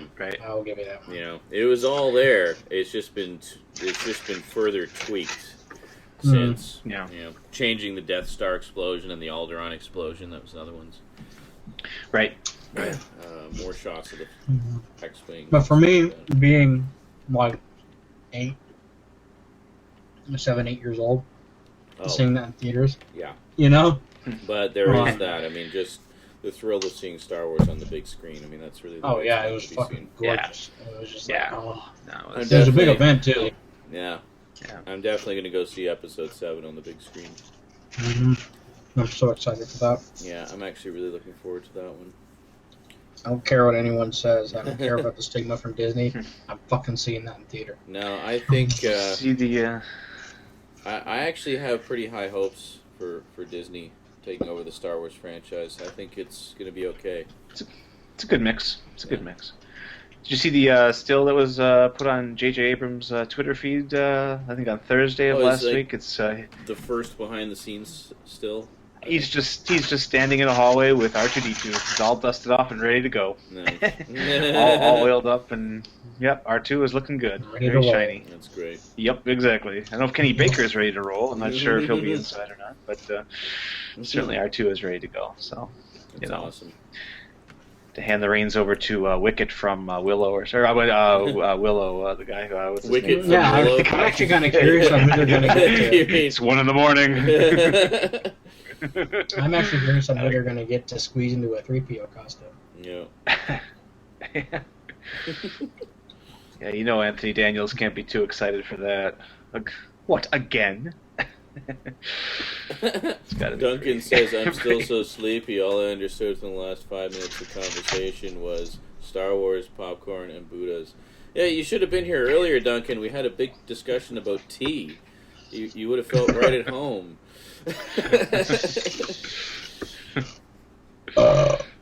he says my first Star Wars experience in the cinema was the Star Wars Special Edition in 1997 or 1997. Sorry, when I was 16. Before that, I saw it on VHS, and as a little kid, it scared the shit out of me.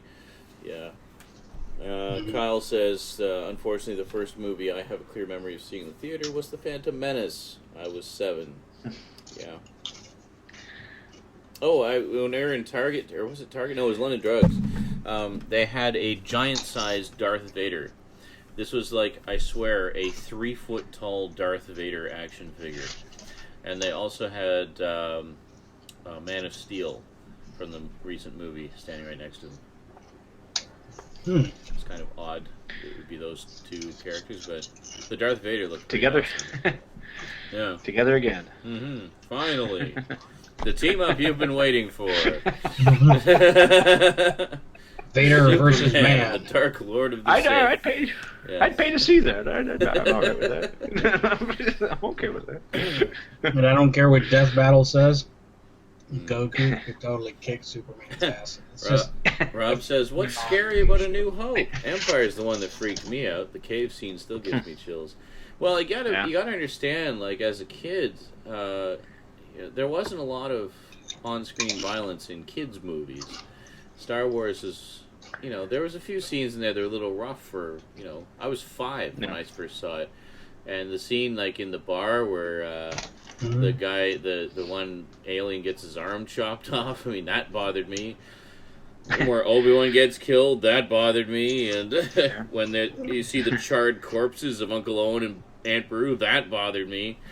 The one scene that bothered me the most was actually in Return of the Jedi. Right. The Rancor pit. Yeah. The big, giant, drooling, fuck-all Rancor. That's what it says on the box, the toy. It is. All right, have a good night, Eugenics. Eugenics is going to bed. But it goes from, oh my god, that's terrifying, to you actually feel sad for it when you see the fat guy crying over his pet. The fat guy crying, yeah. And it's just like, oh. And he's like, he looks like he's generally crying because he's like drooling. It was his big doggy. But Darth Vader, before being deconstructed later on, I mean, he's really embodied fear. I mean, he was a very fearsome, for a kid, that's a pretty, towering black... He was a menacing character. Black Knight harbinger of death. I mean, so for it's sure, like... Yeah. But again, once, I mean... And I do recall having frequent Vader-inspired nightmares, so it can happen. I never had nightmares from Vader. Kind of wondering why Vader showed up in suburbia, but that was fine. Dream logic. I more had. Why is he at the gas station? Does TIE Fighter run out of getting an oil change? He predicted Chad Vader before it actually happened. Right. Wow. But I never remembered being too terrified of Vader. I mean, what's interesting is, Sean, you saw it when you were 5. Yes.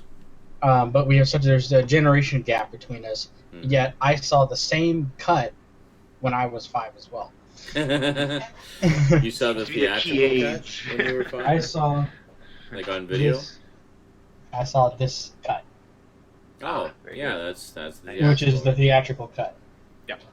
So yes, See, that's actually the same set that I watched over and over and over again that made me become a Star Wars fan. Yes. That set right there. Oh no, it's great. The big difference being you saw it on VHS for your first. I saw it on VHS in my house, and like I said, my first experience in the theater was a special edition. In I saw the originals in the theater as they came out.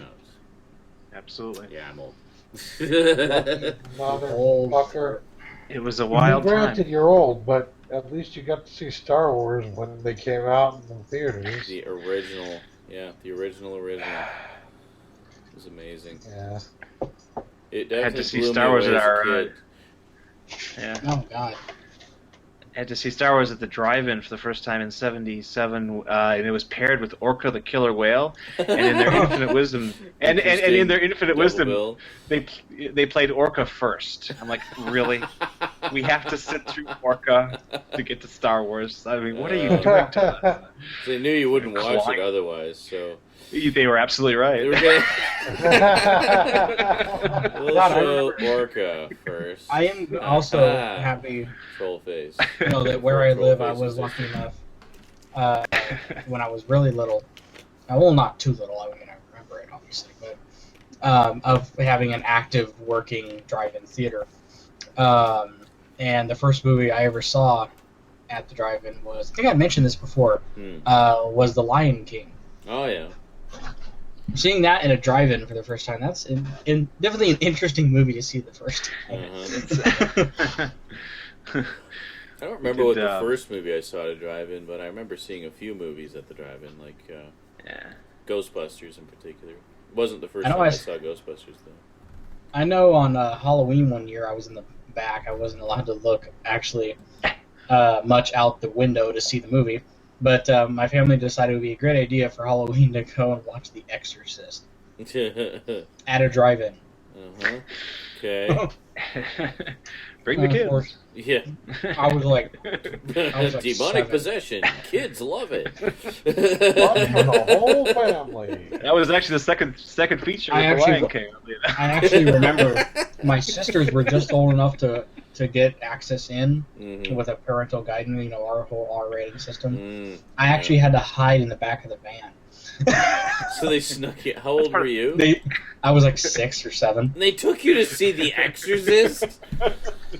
God. As contraband. Those are the most evil sisters ever. No, this was my whole family. Oh. My mom, my dad. No, at the time, my sisters were old enough, as in they were like 13. Oh, okay. So no, they didn't drive there. It was my they parents. Smuggled you. What did they put you in the trunk? No, we had a big wheel well star. So they just looked in the window, the tinted windows at night, and I just ducked down and hid under the seat. That's funny. Eric's portable. We can just cram him anywhere in this car. Exactly. Strap him to the roof. He's fine. Put him in the wheel well. Wow. Yeah. It's crazy. But yeah, I saw on TV they allowed me to watch Poltergeist. Yeah, same here. When I was not much older. I was like 8. Something like that, 8 or 9. I was 10. I was 10 when Poltergeist came out. I saw, well, of course, the same year E.T. came out. I saw E.T. in the theater. And actually, I found E.T. pretty scary, at least for the first. I was just going to say E.T. when I was little scared the fucking shit out of me. Yeah. I did not find that alien heartwarming and loving. No, it brought nightmares. It wanted to kill us all. But then I did see Poltergeist on home video like the following year, so I would have been like 11. In fact, I might have still been 10. But you're talking about that glorious summer of '82, which is what a lot of us guys look towards. It's like it's kind of like Yom Kippur or something. It was the summer. Because you're talking about Star Trek 2 and Tron and Poltergeist. I rarely ever saw good summer. movies like that when I was a Blade kid. Runner. I was a Disney kid growing up. I was very much a Disney kid growing up. We had my parents made it a mission to themselves, and we still have them, to collect as many as they could of the original clamshells. Sure. The Disney clamshells. So I had most of them. The only ones we didn't really have were a lot of the newer releases from like 97, 98. So we didn't have like Hercules or Mulan or anything like that, but we did have, Robin Hood. We had Beauty and the Beast. We had Little Mermaid. Yep. Yeah. Those are the ones that Disney would always threaten to, we're retiring this title and you'll never see it again. Which is why my dad... That's going back in the vault. That is when my dad would buy them, is when they threatened him to put them back in the vault, and he would, mass, escapade. Buy them all. Go out Joke's and on pick them you. up.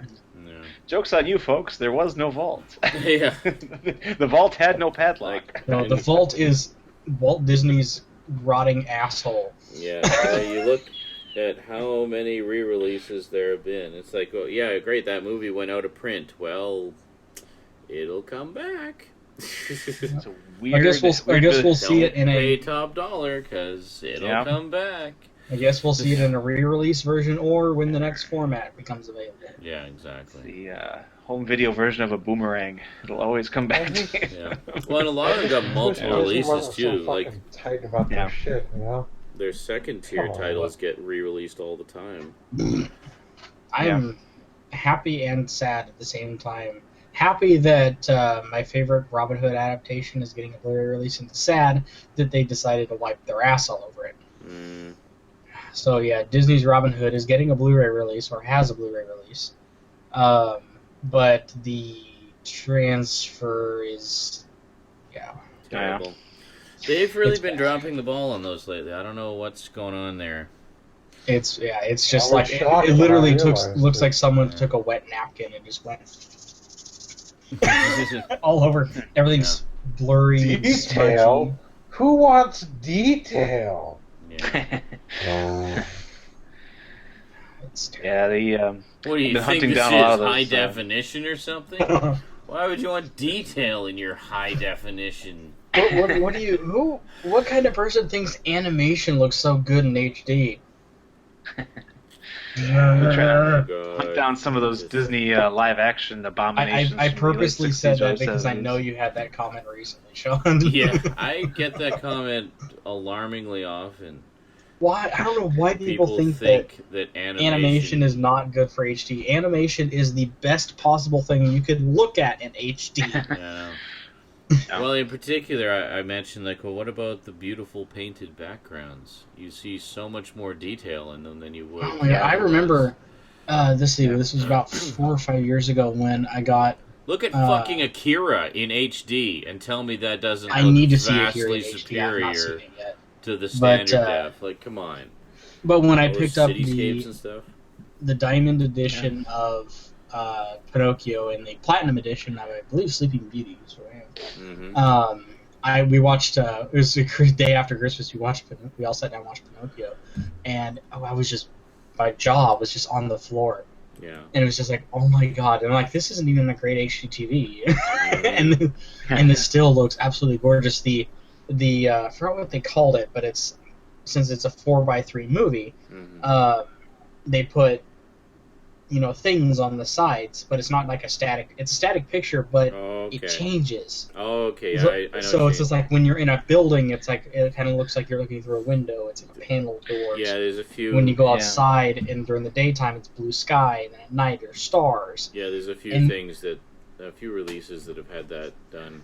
And what's cool about it is a lot of those are hand painted by some of the original animators. That's pretty cool. And it's just like that. Yeah, that's me. Brilliant. This was Pinocchio. I forgot what they called it. It's like Disney Vision or something. Disney Vision. It's some stupid. That's awesome. Just watched Miyazaki's Castle in the Sky recently on a really nice HD copy of that, and you talked about seeing detail in. You can actually the pen marks are visible because in that particular movie everything is moving. There's like a million propellers.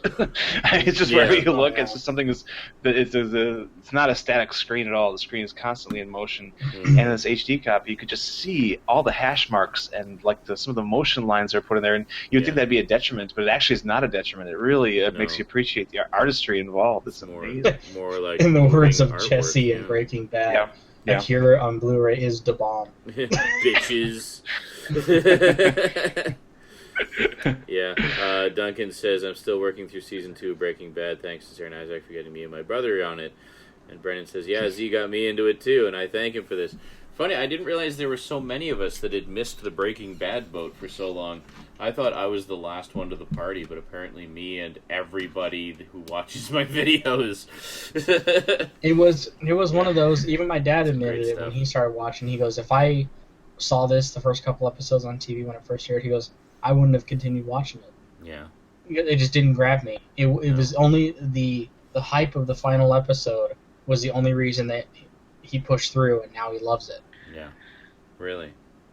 And he goes, the first couple episodes are not all that much to shake a stick at. I thought they were pretty good.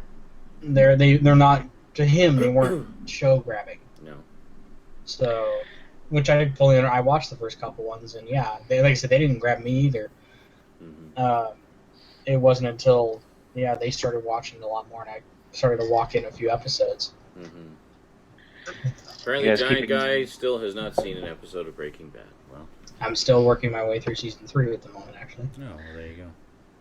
You guys keeping tabs on Agents of S.H.I.E.L.D.? Seeing what's going on with that? I need to start watching it. I keep missing episodes. I watched the first 3 so far. Did you? I like it so far. It's not bad. It's all right. No, I think it's fun. It's not great. It has yet to really grab me, but I do like some of the stuff that's going on. It's far from terrible, but it's not amazing. No. It is a good TV show. Yeah, and I don't think you can really. When you look at the way television has morphed and evolved, though, I think that's almost all you could ask because now it's so much like a novel. So say it lasts like 4 or 5 seasons, you're going to get a full diet with that. So I think that our kind of hesitant reviews are probably appropriate. You turned into a seal there for a second. But honestly, with a big IP like Marvel and I am Seal Man. You didn't know that. Secret identity has been revealed. After 1 a.m., I turned into a seal. To be perfectly honest with you, with a big IP like Marvel and the Avengers, they're doing it very respectively. They could have what I've dubbed Terra Nova did. Mm-hmm. If you've ever seen Terra Nova, you know what I'm talking about. No, I haven't heard of it. I haven't seen it. They tried to go all blockbuster movie. Steven Spielberg got in on it, and making this big epic about time travel and dinosaurs, and it was so fucking stupid. Oh my god! But it was an interesting train wreck. It was an interesting plot and interesting. It was pretty. It was very movie-like and very pretty. But there were some god-awful, wide-open, you could drive a fucking Freightliner plot holes through it. And it was just like, and that's what eventually killed it, was that they couldn't continue the story and have it even remotely make sense. They wrote themselves into a corner pretty much. Aaron Spelling presents Lost. It kind of felt like, yes. Oh dear. Yeah, it's just that good. But I remember, I watched the hour-long premiere episode, and the hour-long premiere, I would say, stands alone as a decent film. Which but one? Not a Terra Nova. Oh, okay. Yeah. But it's on Netflix. Yeah, Terra Nova. Yeah, it is available on Netflix if you're anybody out there's curious. Somebody, whoever. But with the Marvel Cinematic Universe, I think they've really done a good job of it. Which is why I'm not worried about Star Wars. Keeping it consistent, putting it together, because having everything tied together. Marvel license with Disney was their proof to me that they know how to handle a franchise seriously as a production company and not as Disney. Yeah. And which is why I'm not, like I said, I'm not worried about Star Wars. Yeah. Oh, speaking of Marvel Cinematic Universe, I did finally reacquire Iron Man 2, the 3-disc edition, for which I kept the slipcover. Found it on sale, I guess, where was it? Is it Walmart? I think it was at Walmart for $16.99 on Blu-ray. So you'd never see those Marvel movies go that cheap. So I was like, I'm getting this now. Thank you. So now the only two I need to reacquire are Incredible Hulk, which I'm going to have to get online because I really want the slipcover, and Thor, which is still available in a few places, but it's still going for like $33, which is more than I want to pay for it. So yeah, I'm making a plan here pretty soon to go see the second Thor movie. Yeah, I think I'm just going to see that on Blu-ray as well. Yeah. I'm being very selective. I mean, now that the option is actually there for me to go to the theater to see movies again, thanks to having an income again, I'm still being very selective about which ones I go to see. I would have thought Thor 2 would have been one of them. Maybe. Honestly, I've never been that big of a Thor fan. He's kind of one of those Marvel characters who's always been sort of just okay to me, but I wouldn't go out of my way for. Yeah, I mean, I see where you're going with that, and I totally agree. Actually, I've never been like, ooh, Thor! Yeah, exactly. But some people are. Some people just really dig Thor, so... I'm merely going into the second one because the first one was so good. Yeah. So that, minus the fact that it's a Thor movie, as a Marvel movie, it was good. Honestly, I didn't think the first one was that good. I thought it was just sort of... I feel like it was like one of the weaker ones. I thought it was very predictable, very cliched, and... it was very safe. Yeah, it didn't do anything... That's a good way of putting it, actually. It just didn't seem to do anything remarkable. Whereas the others did things that were remarkable. Like Iron Man, very remarkable film. Just great. Great stuff. Yeah. Incredible Hulk... Incredible Hulk had its moments. It wasn't great either. It was definitely better than the Ang Lee one, but and I like the fact that they chose as their origin story the old '80s TV series for the Incredible Hulk movie, because it directly throws back to the TV series. Like the whole intro is like it's like seeing a big screen version of the TV series intro.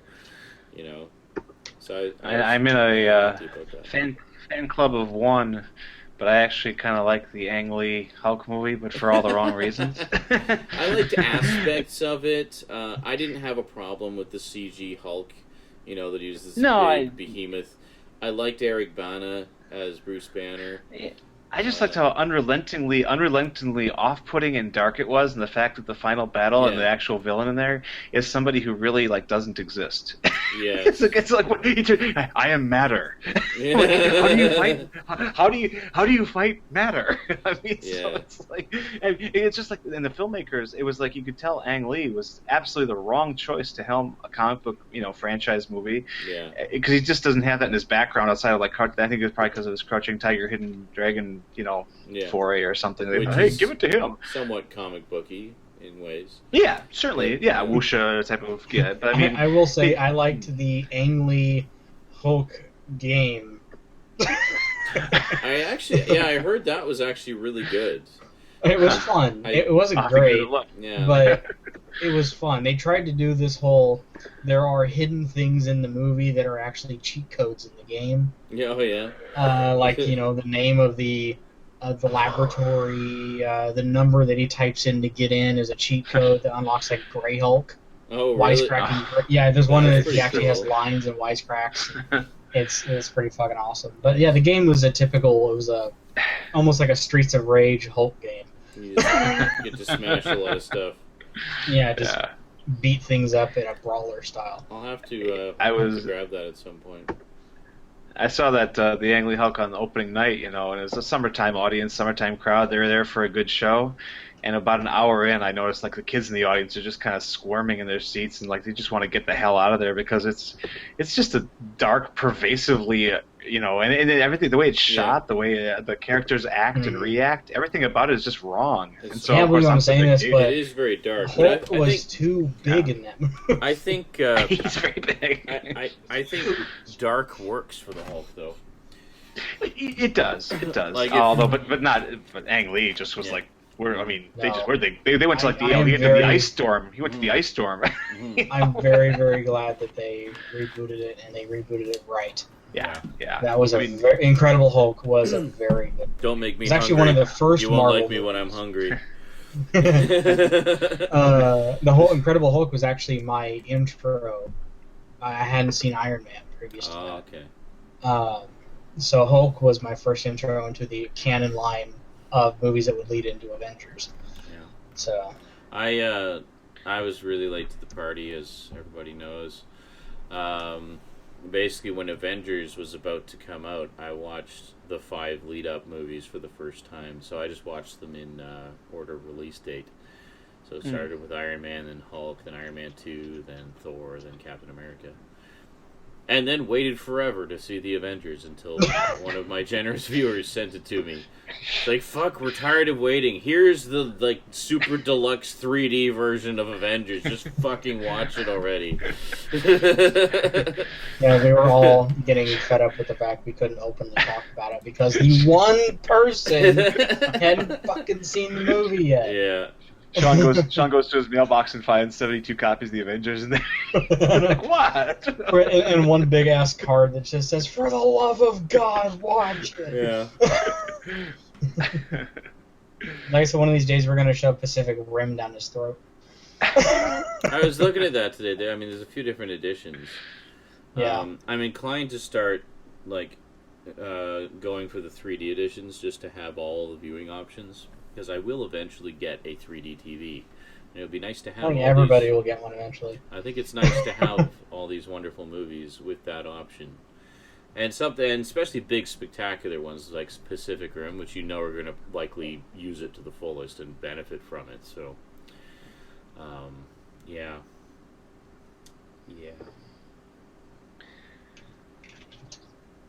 Well, that killed the conversation. Pacific Rim always does that. Yes, I will see Pacific Rim at some point. It's pretty easy to come by now. Hopefully before Godzilla comes out. Maybe next payday I'll grab that one. That'll be one of my next payday grabs. We can all sit and watch our local copies. Well, Black Friday coming around the corner, I'll tell you what. They're going to have some sales on Pacific Rim. I hate to see it because it's just like it just came out. This movie really deserves to make more money than it has, and it deserves to get more recognition than it has. But at the same time, I mean, I'm gonna be buying Pacific Rim for $6 on Blu-ray. You damn fucking right. Duncan says I try to buy 3D films on 3D formats, as I too will move into 3D at some point. They tend to be around the same price as the 2D editions too. No. Here in the U.S., they are for the most part. More. Yeah, here the 3D versions almost always go for a premium over the regular Blu-ray editions. Yeah. You're paying about $5, sometimes $10 more for the 3D version. Yeah. It varies. Like there's some cases. It depends on the movie. Like there's some cases like say Dread and the new Conan movie. Those ones just came out in a 3D version that included the 2D version. It was really the only release of those movies, so they were cheap because it was just there was the only no release. competitor. But you get the really big releases, and they have 4 different editions, and the 3D one is like the premium edition. Which surprised me with Pacific Rim, since technically, it's not a big release. No. Since the movie didn't do very well in theaters. It did do well, though. It did okay. It did do well overseas. Internationally. Oh, internationally, though, but not locally. Internationally, yeah. No. But yeah, it got enough to warrant a standard, a DVD, a Blu-ray, and a 3D Blu-ray release. Nice.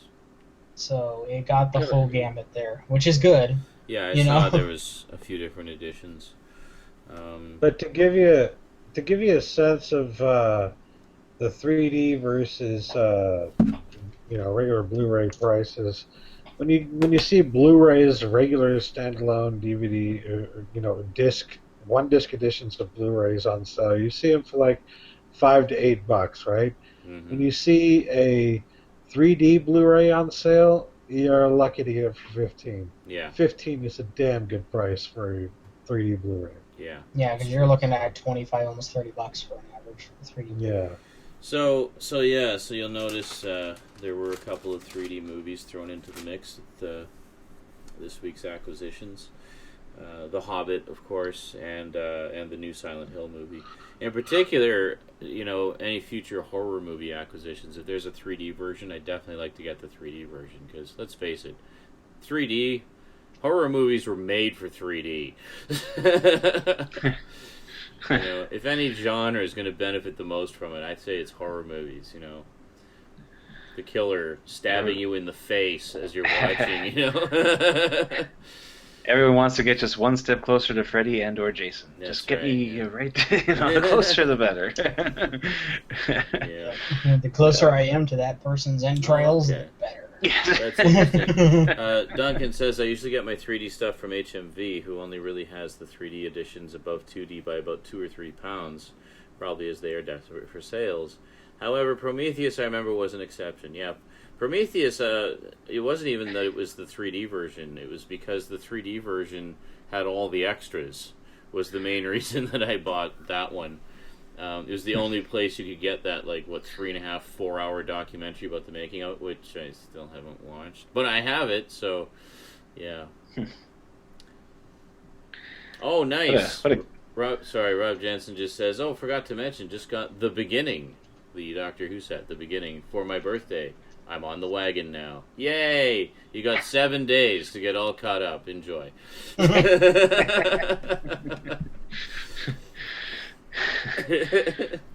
50 years of Doctor Who in 7 days. Go! You might need a couple TVs Jesus. going simultaneously. And lots All of them playing in triple lots speed. of caffeine. Yeah, a working TARDIS. and a working TARDIS, yeah.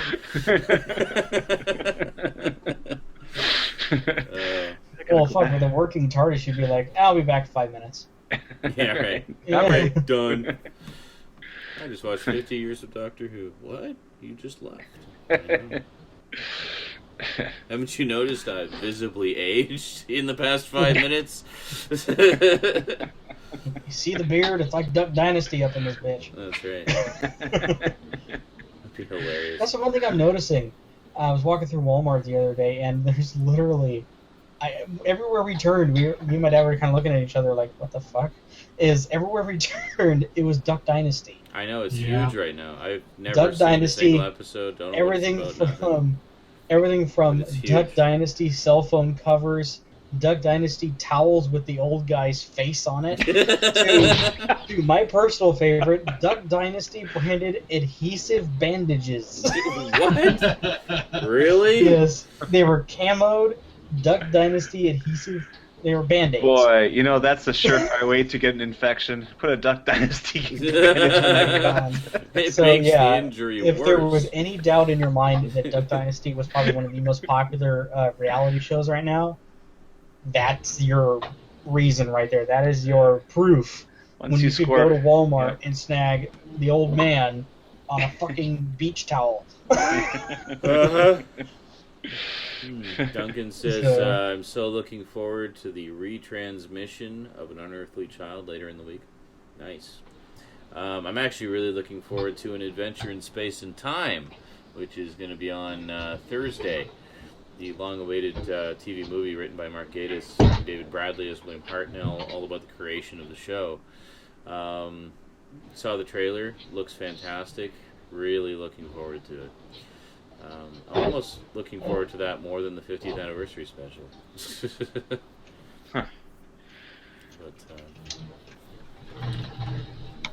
But yeah, so there's that on Thursday, and then the special on Saturday. So we get this Doctor Who stuff now, like day and date, don't we? I mean, there's no there's Pretty no much. pond lag. Yeah, Yeah, there a used lot to of be. it- I mean, I know it used to be 6 months later if we were Yeah. lucky, but I see. or sometimes a year later. But yeah, now a lot of them they actually just have deals with stations in Canada and the U.S. to show it on the same day or within a day or two. But I know they've really been pushing to have the 23rd, like 50th anniversary special simulcast on the 23rd everywhere worldwide, because that's that's got to be a pretty penny. And they're showing it in theaters. There's theatrical showings all over the world. Oh, nice. That'd be fun. The nearest one here is down in Victoria. Unfortunately, there isn't a Nanaimo showing. So, what can you do? That's cool. So I won't be able to go see it in the theater, unfortunately. But that's one I will buy the standalone Blu-ray of, though, for sure. Rather than waiting for a season set or something. Faux show. Faux show. Wow, we're pushing almost 3 a.m. 3 hours, damn. Yeah, I think it's probably time to call it quits, guys. We're already like an hour over. That's because we were having an awesome geeky conversation. It's always good. Fuck yeah. I probably should have bagged it once I was barking like a seal. Yeah, I think I'm gonna have. That's a surefire sign. Once I degenerate into the animal kingdom, I gotta hit the side. Maybe have some leftovers, watch a Blu-ray, and head off to hit lay hay. So, any final words, gentlemen? Oh, and welcome, Tank. Thanks for joining us. Hi. Tank, how are you? Thanks for showing up for the last 5 minutes, as usual. Final words are... Final words? Thanks for watching. Final words See is... you next week. My PS4 is a big giant box that needs a new graphics card. What? Oh, did you get one of the bad ones? No. My daughter has a... I think that was a PC joke, yes. My daughter has a pink DS, that's all I got. Awesome. That's all you got. And I will continue to play my stack of PS3 games right here. And I will... We would expect nothing less. Something. I don't know. I'm going to watch something. Maybe I'll watch the Nightmare on Elm Street remake. I haven't watched that yet. And I own it. So, yeah, maybe I'll do that. Oh, yeah. Jeff, remind me to talk to you after the stream. Uh-oh. You're in trouble. You did it now. Again. No, I gotta tell him something that I figure. All right. Well, folks, that is it for another week of Saturday Night. Well, not a week of Saturday Night. Another week's Saturday Night Insanity. Hope you all enjoyed. It was a pleasure as always. We'll see you next week. Same bat time, same bat channel. Until then.